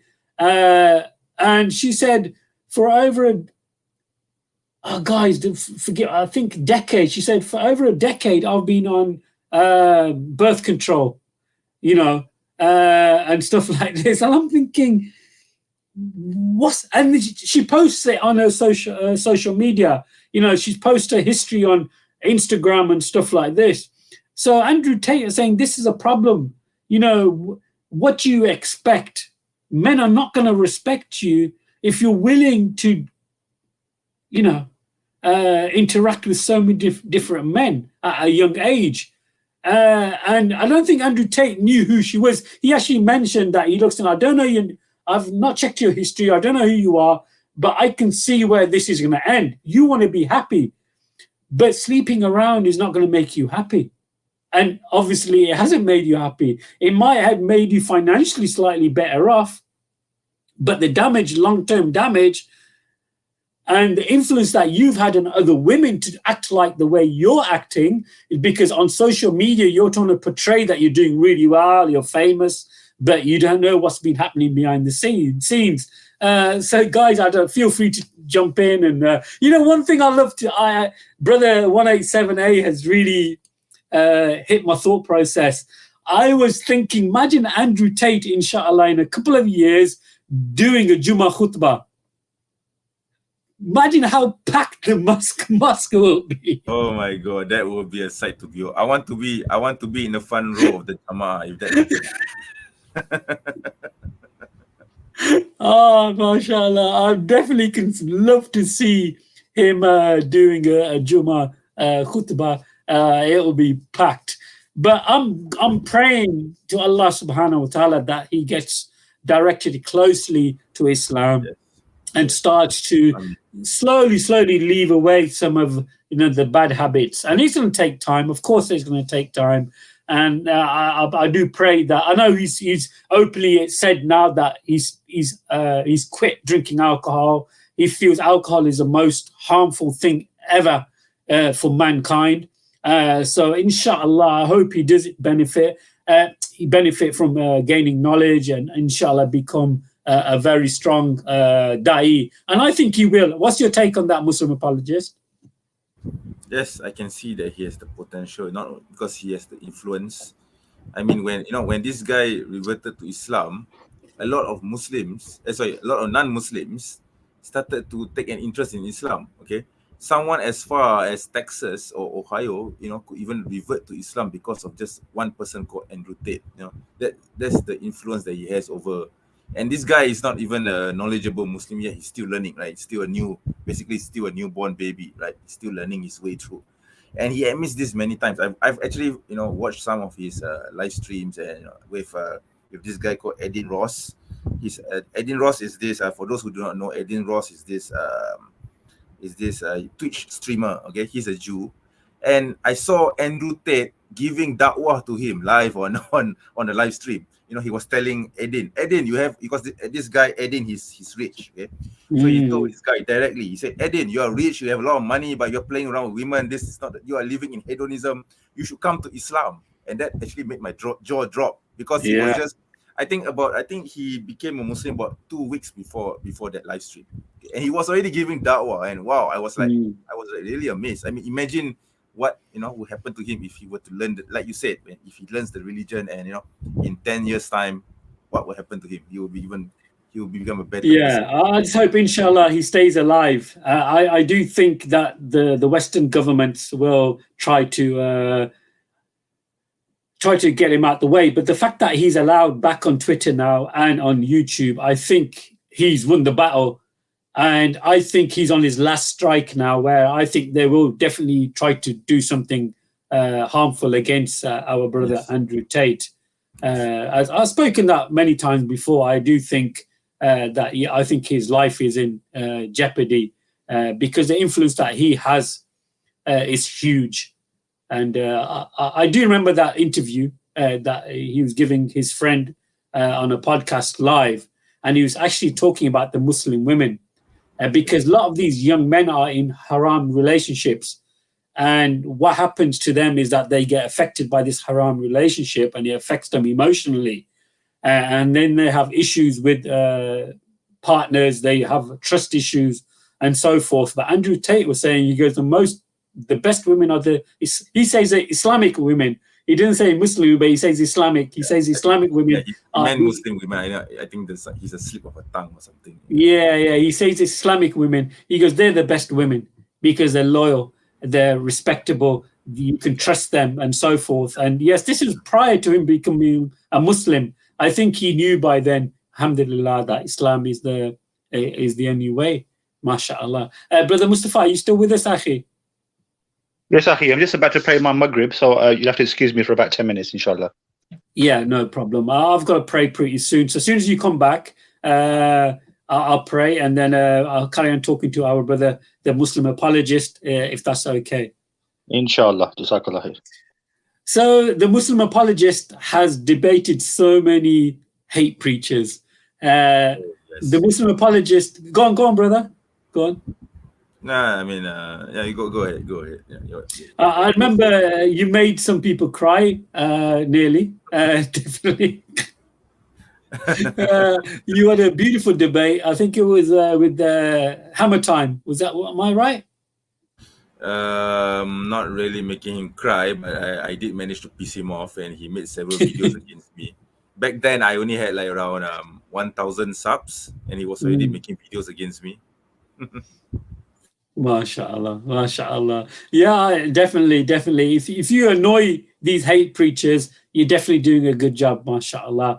Brother 187A, apparently he's still in Pakistan, and he recently got married. Brother, are you still in Pakistan, 187? MashaAllah. You've been there for a long time, Akhi, MashaAllah. I want to go back. I need to go back to Pakistan. That's where I'm originally from, brother. It's Pakistan, and I really want to go back, inshallah. But the way the prices are now, when it comes to flights and everything else, it's just ridiculous. Like I said, the UK maybe you should wait until the economy stabilizes. Oh, brother, by that I'll be about 90 by the time. Nah, I don't think it will be that long. Don't worry. I think the world is actually affected by the economic recession right now. So it will take some time, but I don't think it will take 90 years. Okay, so don't worry about it. I think it will resolve itself within the next few months. Yeah. Inshallah. You know what? I actually think what caused the world to go into this recession is because all the wars that has caused. I think the wars and the money that's been pushed into, because you got to understand, when you build a bomb, for example, or some type of explosive, you're burning money away. You're exploding money away. This is why I don't understand the concept of people who smoke. When people smoke, you're basically smoking 3-4 pound away. And once the cigarette is smoking, you're not going to get it back, are you? It's gone. It's evaporated, So this is the same concept with war. It's like more bombs you dropped, and it's more money that you're just throwing away. So the governments who have started these wars and been in wars for a number of years, it costs the economy a lot of money. And at the same time, you've got to feed and shelter your soldiers, and that costs a lot of money and all. So definitely think the people who have waged war are the countries that have waged war are the ones who are losing out right now. But the countries who haven't waged war, I think they are going to be very successful in promoting their economy. What's your take on that, brother?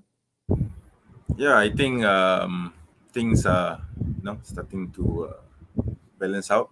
So right now the war between Russia and Ukraine is still ongoing. On the European side and the American side, they're actually siding with the Ukraine, right? And I can see Russia is actually starting to align with China. China is also looking at this. They are also taking advantage of the situation.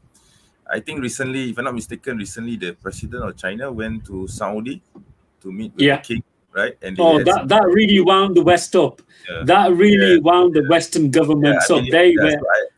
So I believe that China is also moving their chess pieces as well. They are definitely trying to outdo the US and Europe. Okay. So, I think that, brother, I think there's no doubt about that. The Chinese, which I'm not a big fan of, don't get me wrong. I think the Chinese and the Russians they're moving their players around. They are going to take over the majority of that. Definitely. The area. I definitely think China are very, very clever individuals. Like I said, I'm not a big fan of them. I know they do some terrible things. But then at the same time, how many wars have China started? How many wars has Russia started? I know they went to Afghanistan and places like Ukraine, but Ukraine is not really their fault. They were pushed to get involved in Ukraine because of the Donbass area. The Donbass area is majority Russian speaking people who live in that area, and they were getting ill-treated by the Ukrainians. And the funny thing is, brothers and sisters, we don't hear much of it, but there is so much racism amongst that area itself. It could be from the religious belief aspect of it, or it could be the skin tone aspect of it. But I don't know if you're aware of that, brother, the Muslim apologist, regarding the beliefs. Not really aware of it, but I think it's the language. Because in recent years, ever since Russia took over the Crimea, because previously before Russia invaded and annexed the Crimean peninsula, I believe the Ukrainians were actually a bit more pro-Russian. But after that incident happened, I think it was in 2014 or was it 2016? I don't remember. After that happened, the Ukrainians started to become more European aligned, and they started to become more nationalistic. So those who still remain with Russia were ostracized, up to the events that we see now. Okay, so in the Ukraine, as far in my limited knowledge of the Ukraine, there's two opposite sides. One is very nationalist Ukrainians who wants to only speak Ukraine and wants to get rid of the Russian influence. And on the other side, there are those who still want to remain with Russia and want to speak the Russian language and want to be with Russia. So these two opposite sides are the ones who are actually part of this current war right now. That's right, yeah. But I think it's 1793 where the Ukraine fell into the Russian Empire. So there is and some of the pockets of the Russian people still lived in certain parts of what we know as Ukraine, and they were getting ill-treated, and they were not getting looked after and so forth. And I definitely think that's one of the triggers to the war itself. And also the fact that Ukraine hold a lot of natural resources. And of course, majority of the wars, when it even come to Iraq and even Afghanistan, a lot of that was due to the resources. Yeah, I mean, for me, it's not really a win for us as Muslims, because there are Muslims in Ukraine, the Tatar Muslims. Let's not forget, in the Crimea region, which before Russia annexed it, there were a lot of Tatar Muslims. And when Russia annexed it, a majority of them actually moved to Ukraine proper.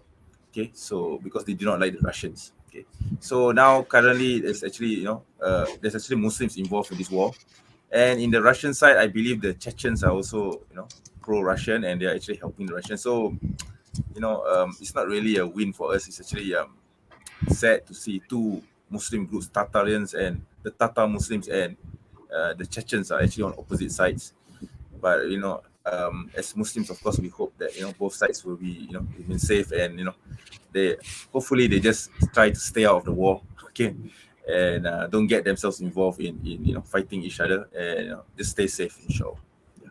Inshallah, brother. It is a very sensitive situation because Russia owns nuclear weapons, of course, and I do think Putin is like fighting with one arm behind his back.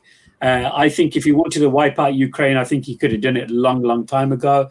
But he's trying to be very careful about it, and I think he's getting biding his time. I think he's biding his time. I think he's just waiting to press that red button, but he's still waiting for the right moment to do it. I don't think it's beyond Putin to actually press that red button. I think he's crazy enough to do it. Yeah, but I don't think he will, brother. I don't think he will press it.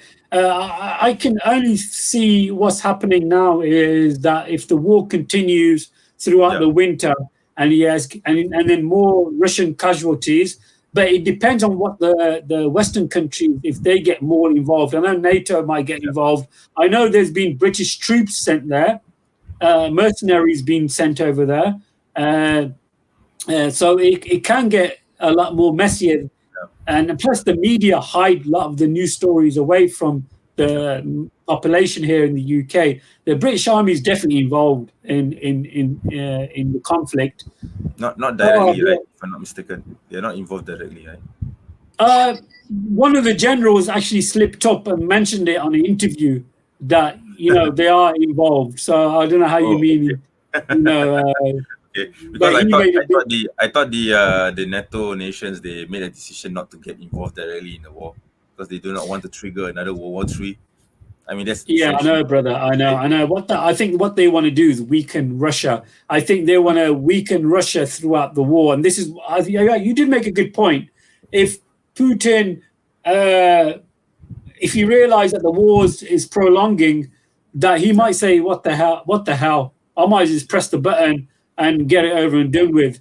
I can see that happening. But the only nation that actually did that was the Americans in Hiroshima when they bombed and the atom bomb. And brother, that is quite emotional because innocent people die. Yes, innocent people die, yes, and America, exactly. And that's that's one of the worst acts of terrorism ever, brother.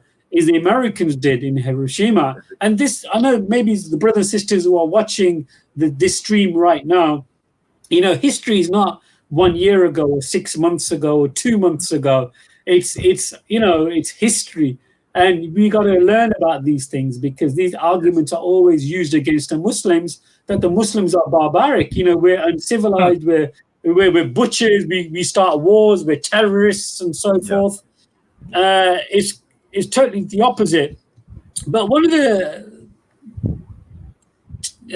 comments here is regarding Afghanistan, regarding the women not able to, or the young girls not able to go to, I think, is it university or school? What was it, brother?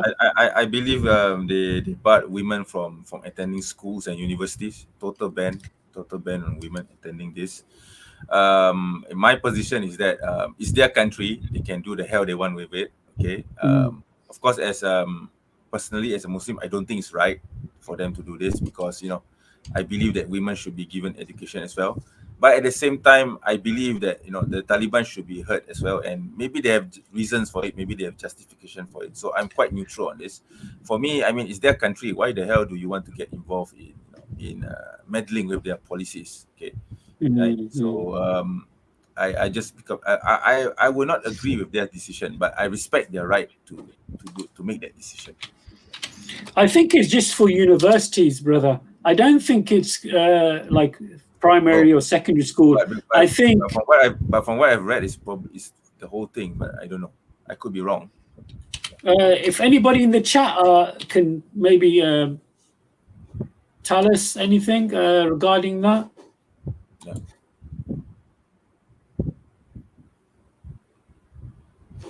But I do find it interesting, like you mentioned there, if it's their country, if they want to implement a particular law which they find beneficial for their society, Yes. As Westerners, we've got to kind of say, okay, fine. They're not physically harming them. All they're saying is that they should stay at home and maybe I think it's just university. I don't think it's further education. Meaning, I don't think it's like primary or secondary school. I think it's just. I mean, I thought it was the whole thing, but maybe it's just university. It's fine. I mean, it still doesn't change the fact it's their country and they have the right to do it. So they're not harming anyone. They're just barring women from entering universities. Maybe they will change that policy in the future. We don't know. But for now, I think we should just stay silent. We shouldn't, interfere or meddle in their affairs, right? Definitely. I've got to pray. Give me about 5-10 minutes. Brother Mustafa is back. Guys, talk amongst yourselves, get people involved. Inshallah, I'll be joining you pretty soon. Is that okay, Brother Mustafa? Yes, brother. Alhamdulillah, no problem. You do your salah and we look forward to you coming back. Inshallah. Okay. Assalamu alaikum wa rahmatullah. Wa alaikum salam wa rahmatullah. So what were you just discussing, brother? Oh, we were talking about the Taliban barring women from attending universities. So, what's your take on that, Aki? Yeah, this is interesting because since the Taliban have come back into power in Afghanistan, the Western media have gone berserk in terms of the number one issue in Afghanistan at the moment is basically speaking poverty.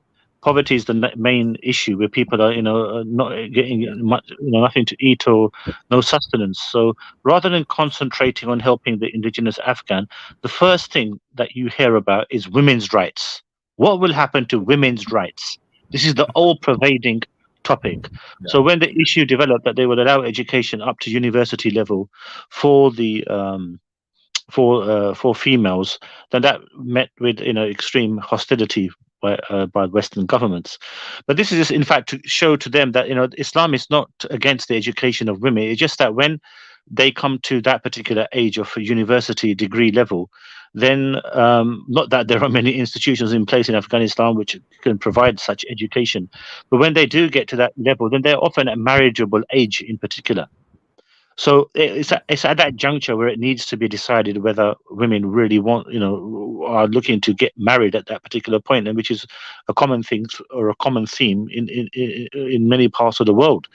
So we need to be observant upon this. And Afghanistan, being a Muslim country, does not have institutions in place where you could simply have a separate, female hospital, as an example.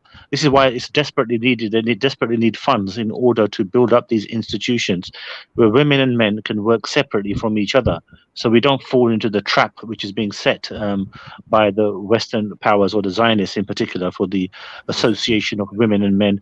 Even during this soccer World Cup, if you were observing carefully, as you're a football fan, brother Muslim, you would observe that in the UK here, when a football match and the World Cup would start, you would always see a female who will be a co-commentator or an analyst. And this never happened in the past, you see. But it's just to show another way that the women can be co-equal with men within a men's sport, and they are the ones who are analyzing things to show that we're your equal and we are above you. So it's trying to normalize the integration of men and women within these aspects. And this is and what happens? They then just follow their policies around the world, including the Muslim countries. Today I was watching another sport called cricket, which is very famous, which is very popular in the UK and other parts of the world. And Pakistan are playing in a cricket match versus New Zealand currently, in which a Pakistan female commentator, she's also in between, sandwiched as a commentator between two men who are also commentators.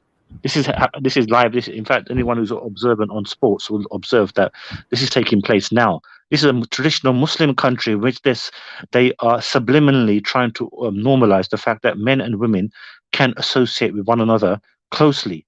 Non-mahram men can be in the company of a non-mahram woman, and within these spheres, they're trying to normalize things, and we know then what happens. So, often some of the, although the discussion is based upon the sport, some of the comments that they made are quite intricate, or quite, they eulogize the mixing of the sexes as well.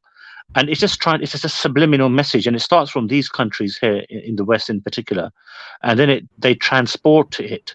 So people like, for example, the Prime Minister of Pakistan, Shehbaz Sharif, when the Queen died, he came here, which I deem, with his begging bowl in his hand, begging for money as a result of the recent devastating floods in Pakistan. And in order for them then to finance, or to allow, financing the corrupt Pakistani leaders, and to give them lots of money, then they demand that these same leaders incorporate the Western policies into their societies. So if you're aware, in Pakistan, for example, currently they're passing a bill which already may have been passed, but I know it's happening in Pakistan, and someone else told me also in Bangladesh, whereby same-sex education and marriage will become legalized by law in these Islamic countries. This is happening, and Brother Mohammed will confirm it when he returns as well. So this is the shock in which we are now finding our situations and our societies developing, and the influence of the Zionist movement, which has infiltrated the Western powers and crippled them with this new world order, which they implemented, an order contrary to the system of what Allah subhanahu wa ta'ala has revealed. And now they're spreading their vice throughout the world. So this is a topic I'm so passionate about, brother, because I can see things which are substantiated in our hadiths, and they really need for us to be spoken about. So us having discussions with Christians or atheists, this is no issue to the powers that be. They're happy that we have these dawah channels and just speaking about these things. But whenever you try to expose the system in place and you have a following, then you become a danger. And if the powers that be, who are anti-God system, they allow you to propel whatever you want to, but they don't allow you to speak about other topics, then they know they can control you, or you're not a threat to them. But the moment you want to stand up and you want to join the good and forbid the evil, and forbidding LGBTQ or atheism or feminism is something incumbent upon every Muslim in particular, you see. And if we don't speak about these matters, they're pleased with us, whilst they, on the blind side, they incorporate their policies and implement these by the method of corrupt rulership through the Muslim countries, and allow that to happen. I don't know if you observe carefully, brother. Listen to this. During the Football World Cup, you will have noticed that there was a strong condemnation of Qatar as a result of its LGBTQ stance. And at the same time, if you're observing very, very carefully, a traditional Muslim country were allowing Qatari women in hijab to sit and stand close to foreign journalists and photographers during this World Cup. So they would be wearing their headscarf, but they would be in close contact with foreign non-mahram men. This would even the female stewards, the ones who are employed within football stadiums, they would have close contact with men as well. This is something you could have observed during the World Cup. So the way the Zionists are trying to tear down the Islamic boundaries is done in an esoteric manner, which is not very clear to us. So in regards to the LGBTQ issue that they've raised, they really want to propel that. But in the meantime, behind the scenes, they are pushing the Qataris into allowing women to amalgamate with men fully in the traditional Muslim society. And you could see the emblems of that occurring during this Football World Cup in particular, you see. So it's a slow methodological way that they're trying to institutionalize women into mainstream society, to give them a co-footing with men, which will then allow them close association with men, and hence, this is their plot, you see, to crush the very fabrics of the laws that Allah has revealed. And you can see them implementing it here in the UK, which I commonly speak about. In matrimonial affairs, if you are married to, if you are in a relationship or you're married to husband and wife, you have 3 children, just say the children are aged 12, 10, and 8. In the event of a divorce taking place, and the parties separate, then the women, they get 90% of the assets or the estate of the of a divorce taking place, and they get the children, as well as then having total monopoly on whether their father can ever see their children again. It's happening very, very commonly here in the UK. This is why we have organizations such as Fathers for Justice or Family Needs Fathers, because of the fact that the system is being propelled to, and the Zionists are doing this. In their books, such as the Protocols of the Learned Elders of Zion, they make mention this is what they will do in preparation of the coming of the Dajjal. They will empower the women. And I recently sent a very interesting WhatsApp clip to Brother Mohammed, in which it states that they will use the women to propel the Antichrist system. And they are doing this right now, you see, because the Hadiths, they say that these Zionist Jews, they tell us Muslims that we read your literature more than you read it. We understand it and we plan accordingly to that. You understand what I'm saying to you? So they're implementing a new way of living, which is unheralded in human history. So the propelling of women to the fact that the men become degenerate and become worthless in matrimonial affairs. These are all signs of the coming of the end times. And for Christians in particular, you see, they need to be aware of this as well.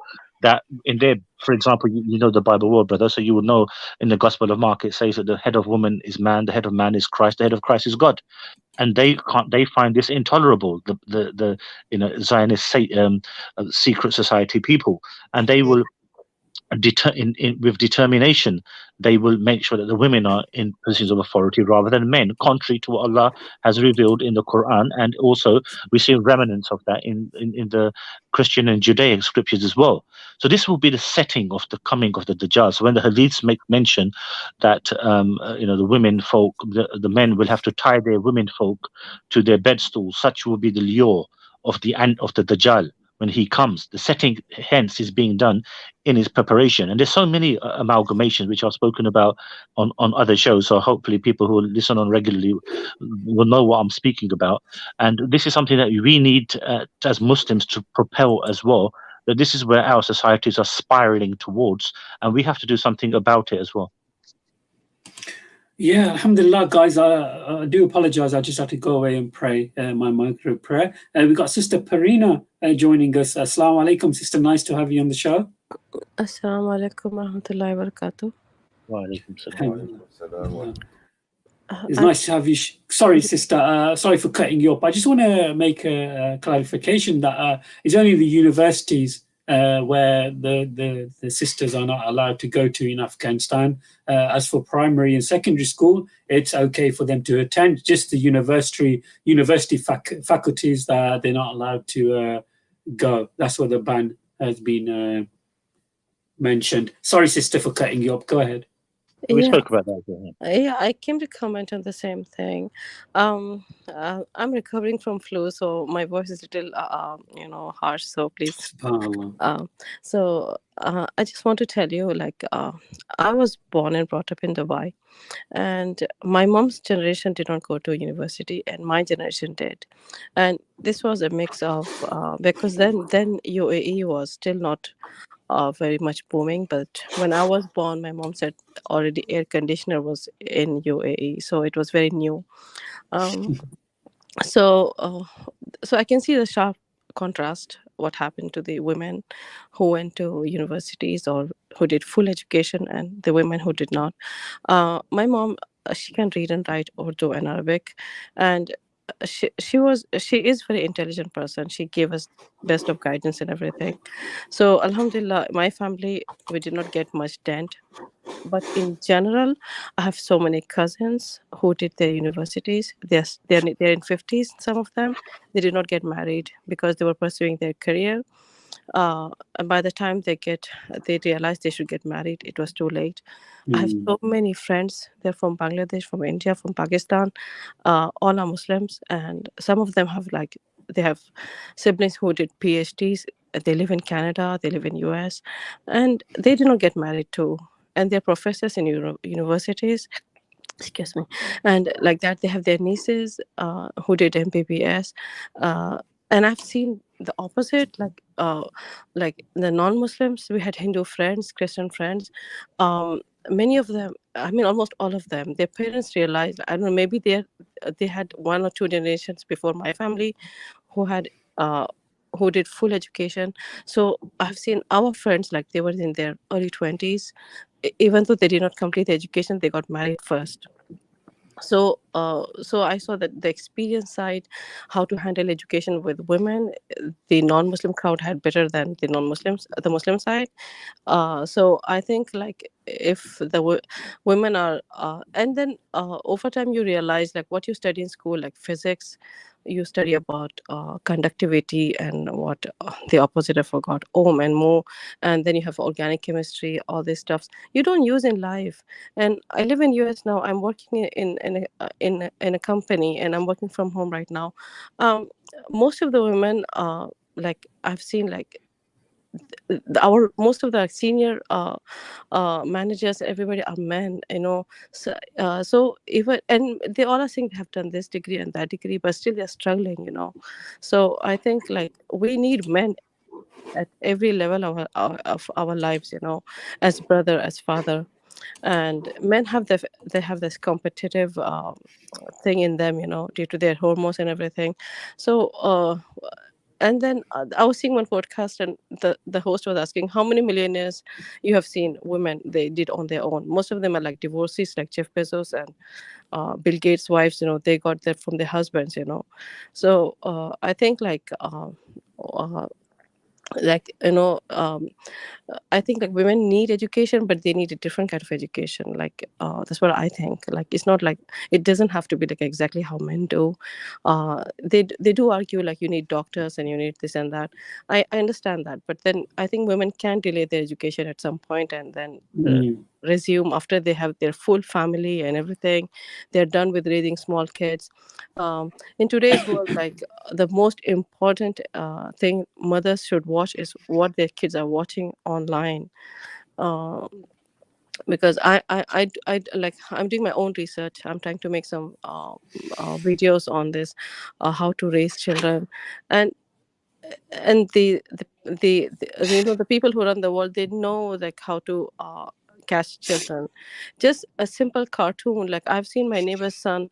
um she's 27 years old, my neighbor, okay. And I saw him. He was 3 years old, very innocent boy, and I saw his behavior changing just with cartoons. And some of them were very like weird for a small boy to behave like that. I told his mom, I said, your son, what is he watching? I see some sexual stuff in him. And she said, no, he's just watching a very innocent cartoon, like what's his name? I think Sonic is called. And I said, did you see what he watches? Then she showed me one day, and I did not watch the whole episode, so I did not realize what it was. Once she left the boy with me in my house because she had to go out, I sat with the boy and watched the whole thing. The devil, the villain in that cartoon, name was Iblis. So I was wondering, this non-Muslim cartoon, they know the villain is Iblis. It was a black character, excuse me, black character. And in that cartoon, the boy was seeing, get fascinated with that cartoon. Do you know the cartoon, that Sonic character? Yeah, Sonic the Hedgehog. Yes, he's fascinated with that speed of that hedgehog. Okay, but there at some point there's a human mouth coming, showing it on Sonic, and that was his internal nafs telling the kid to do this and that, you know, smooch that girl and this and that. So there's sexual content in that. This boy is Russian. He doesn't even understand English, but he's getting the message, you know. And so then I showed his mother, like, this is the thing he saw in my house, like this. And then after that, she started like trying to divert the boy. So there are a lot of things you have to do as a woman, you know. The man is outside taking care of your comfort and everything. So you have a lot. You're raising somebody, some, like, he's trusting you to raise his kids, you know. So I think like educating women in university for, you know, for a degree can wait for a while, but she has a very small in short fertility window, you know. She has to, Of course. yes. Yeah. So she has a lot of things on stake when she's going to university, delaying her marriage. Then she has to understand that this world is not like how her mom raised her, you know. My mom could not worry about, she could afford not to worry about us, because we didn't have these kinds of outlets. The kids are constantly invaded by foreigners on their cell phones, on their tablets. So I've heard one case here in my city, where somebody tried to reach the boy through the camera they had on their outside their home, because there's a mic there, right, and it was connected to the phone. So there are a lot of things your kids are exposed to when the mothers are busy doing these things, which I don't think is very important in today's world. MashaAllah, excellent, sister. Really, really good input, MashaAllah. And this is what I like to hear, and I'm sure the audience likes to hear also. It's very good when you hear from a sister's point of view that, this is what kind of family structure that we like. Unfortunately, what we hear on media is totally opposite to what you say, if that makes any sense. And it's really profound and really heartwarming that we have a sister on here telling us, no, this is how it should be and how it should carry on to be. I remember back in when I was young, my grandma and granddad, they got married when they were 14 and 15. That was the time then. And I think my mom and dad got married when they were probably about in the 19, 20-year-old kind of bracket. So, yeah, I definitely agree that, brothers and sisters, if they can afford, they should get married a lot earlier and not wait, thinking that I'm going to do this degree or this type of course that's going to take 5 years or 10 years and then decide to have a family. Can I get the brothers on board? Muslim apologists, what's your take on what the sister has said? Yeah, I think I would agree with what most of it she said. Yeah, I mean, nearly 99% of it, yes. I believe that, I think that in the modern world that we live now, women are expected to go for education. That's true.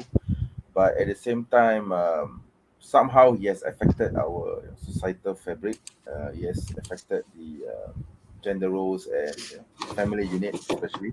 Okay, I think actually Brother Daniel Kaju would be the perfect person to talk about this. Okay, Daniel has his views about women education, and I respect him for it. But there are some things which I do not really agree with him, of course.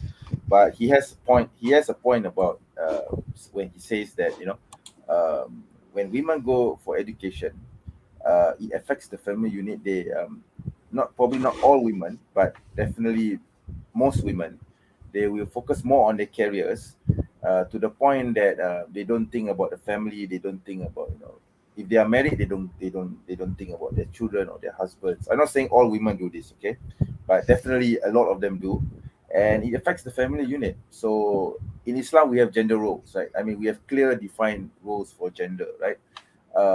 The West, they have this keyword opinion that man has to be the same as a woman, has to be the same as a man in everything they do, okay, regardless of the physical and the nature of the woman and the man compared. I'm not saying men are not equal to women, by the way. I believe that as a Muslim, of course, we believe that men and women are totally equal.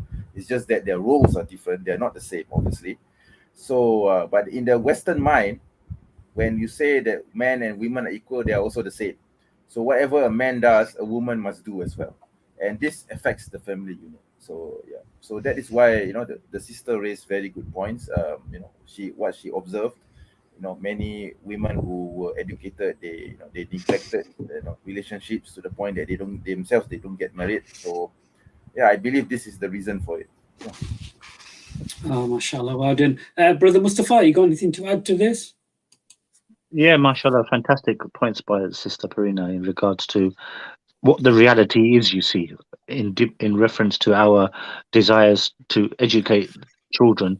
But when it comes to the actual core matter, whilst you were gone for your prayer, Brother Mohammed, I was discussing with Brother Muslim in regards to this, and we were making mention in Afghanistan, I mean, the girls can be taught up until the age of 18, but then they become out of a marriageable age. And because we're not prepared to compromise our religion in terms of the co-mixing of the sexes in particular, then in a poor country like Afghanistan, where are you going to get women-only hospitals? Or where are you going to get women-only institutions where they work within this sphere, until and unless they have the funds in place to build these institutes, and then they can study and work in such climates where they don't have this particular fair or this particular association. Then until that occurs, then we're not prepared to be pressured by the system in place.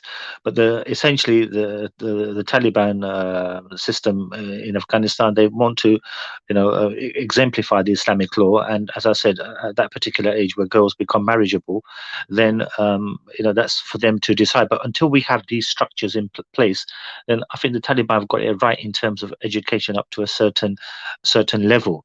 And like I said, we've got these very much oil-rich states who can fund Muslim countries in order to facilitate these methods of education for sisters in particular. And if then they can do this according to the Islamic narrative, so if a sister has a potential to become a doctor or whatever the case may be, then it has to be done within those confounds, you see. And that can be done if as I made mention, the oil-rich Arabs are prepared to finance and facilitate such structures as well. So it's not beyond the realms that it can be, because Islam is not there to subjugate anyone, but at the same moment we have to uphold the fundamental principles of the religion, and they are non-compromisable. And it's excellent to hear sisters such as Perina and other sisters such as Halima who come on these stages and make reference to these particular points. So we're very much encouraged to hear that this is the thinking and this is the reality, you see, because Allah says that if we do not adhere to what Allah has revealed, and we think we can simply achieve success in our lives as a result of going through a particular process, and unless that is exemplified by the law of Allah, then we will not attain our full happiness, or there will always be problematic issues within our societies. And that is why Muslims find themselves in the melee that they currently are. So it has to be fundamentally in accordance with the law of Allah in order to perpetuate education in general, but it's got to be done within the examples that I've set. MashaAllah, some very, very good beneficial points by everybody, and I really appreciate your participation, I should say. I'm really tired, guys. I've got to shoot off to work, unfortunately. Subhanallah. But I really appreciate your contribution towards the show. The next weekly update or catch up, I should say, will be on the 5th of January, which is about a few days away. But to be honest, it feels like a blink of an eye. Hopefully, inshallah, be 6 p.m. UK time. And please, guys, try to come on. Brother Jesus is a Muslim. He left some comments on my posts, on my community posts. Brother, the music that's in the gym, I don't play the music. It's actually in the gym itself. I normally wear headphones when I'm in the gym all the time, so I don't normally listen to the music. But the picture of me in the gym, that's like, sometimes they have music in there. I can't really control the environment in the gym. But when I'm in my own gym, it's different, of course, as always. But yeah, guys, I really appreciate your input. Thank you, everybody in the chat. And Sister Perina, it'd be really great, inshallah, when Allah gives you shafaat from your code, that we can do maybe a podcast, and you can share your thoughts. I can throw some questions at you, some controversial questions if that's possible. So inshallah, hopefully we can arrange something in the future. Oh, I'm already scared. No, it's fine. It's fine. If you want to leave like an email address or something, if you're on Twitter or anything like that, put it in the private chat, and maybe I can send you a message, inshallah. And it's good to hear your side and what Muslim women want, because of course we're told in the Western media, the woman is oppressed and so forth, and but it's nice to hear your point of view. So that'd be great. I will leave my email, and I hope that most women agree with me. But in my group, I just see that most of them do not agree with me. So that's the thing. So I don't know what your audience will take my opinion as. Yeah, until you give your opinions, we're not going to know. So to be honest, I think it'll be very positive, especially the narrative that we are being given now by people like Andrew Tate and others like him. I think your narrative will be quite strong, and I think it will be appreciated, inshallah ta'ala. So, brothers and sisters, thank you so much. Just a couple of words from our brothers on the panel. Brother Muslim apologist, you got anything coming up soon, brother? I guess I'll just wait for your next weekly update on the 5th, right? So I think around that time I'll be streaming from my studio. So inshallah. Oh, mashallah, mabruk. Inshallah. I guess it's a good time to expose my studio, I guess, for all. Inshallah. Yeah, definitely. I'm looking forward to the invite, brother. So inshallah, I'm looking forward to that. So guys, if you haven't subscribed to the brother's channel, it's called The Muslim Apologist. Guys, check out the brother's channel. He's had some very interesting discussions with some of the hate preachers, and he's made some very good information, some videos and so forth. Thank you. No, you're welcome, Akhi. Barakallah feekum for coming on, and I really appreciate your support, mashallah, as always. Likewise, Aki, it's always a pleasure to be on your channel. I mean, I'm really honored and humbled that you'll allow me on your platform. No, subhanallah, Akhi. Mashallah, you're a mountain, brother. I'm just a little hill. You are a mountain, mashallah. Nah. I mean, I think you are the bigger mountain than me because you have been to Speaker's Corner. I haven't been to Speaker's Corner. Anyone who has to actually go to Speaker's Corner and talk to these people, talk to the Christians and atheists and whoever. I think they are the bigger mountains than me. I'm just a speck of the mountain. No, brother. No. Sister Prina, I've got the email. Inshallah, I definitely will email you. Yeah, Dawa Wise is on starting now. So that's one of the reasons I've got to wrap it up. And plus, I've got to start work in 25 minutes. So I've got a bit of a drive. Brother Mustafa, Barakallah feekum for your input. As always, really appreciate your company. Any final words from you, brother? Well, Jazakallah once more, brother, for giving us this opportunity to view our points, and hopefully, inshallah, it will make people sit up and take notice. And inshallah, we're looking forward to perhaps going this Saturday to the Dawah in Stratford, where we usually go for that particular purpose. And I'm hoping, inshallah, that upon your previous request, which I haven't forgotten, there's a possibility that Nazam will be having a little debate with some Hebrew Israelites on Saturday. But if it does take place, then I will get that filmed on my phone and send you a clip of that, inshallah. They did promise us a couple of weeks ago that they would come this Saturday. So we'll wait on if that does happen, and I'll forward it on to you, inshallah. Appreciate that, mashallah. I spoke to Nazam, mashallah. Hopefully, I'm trying to get him on soon. But I'm fully committed this week with work because, of course, over this festive season for the pagans, they've booked off annual leave, so I've got to cover. So all weekend I'm working. Alhamdulillah. I love brother Nazam. I love him to bits, mashallah. He's such a beautiful brother, very knowledgeable, very beneficial. Thank you, brothers and sisters, for joining me in the audience. Sister Salika, thank you. Sister Parina, the brothers 187A, and if I forgot anybody, forgive me. Brother Mustafa, thank you so much, brother. This is your house. Anytime I do a stream, feel free to come on. Muslim apologist, likewise, every time I'm live, brother, feel free to come on.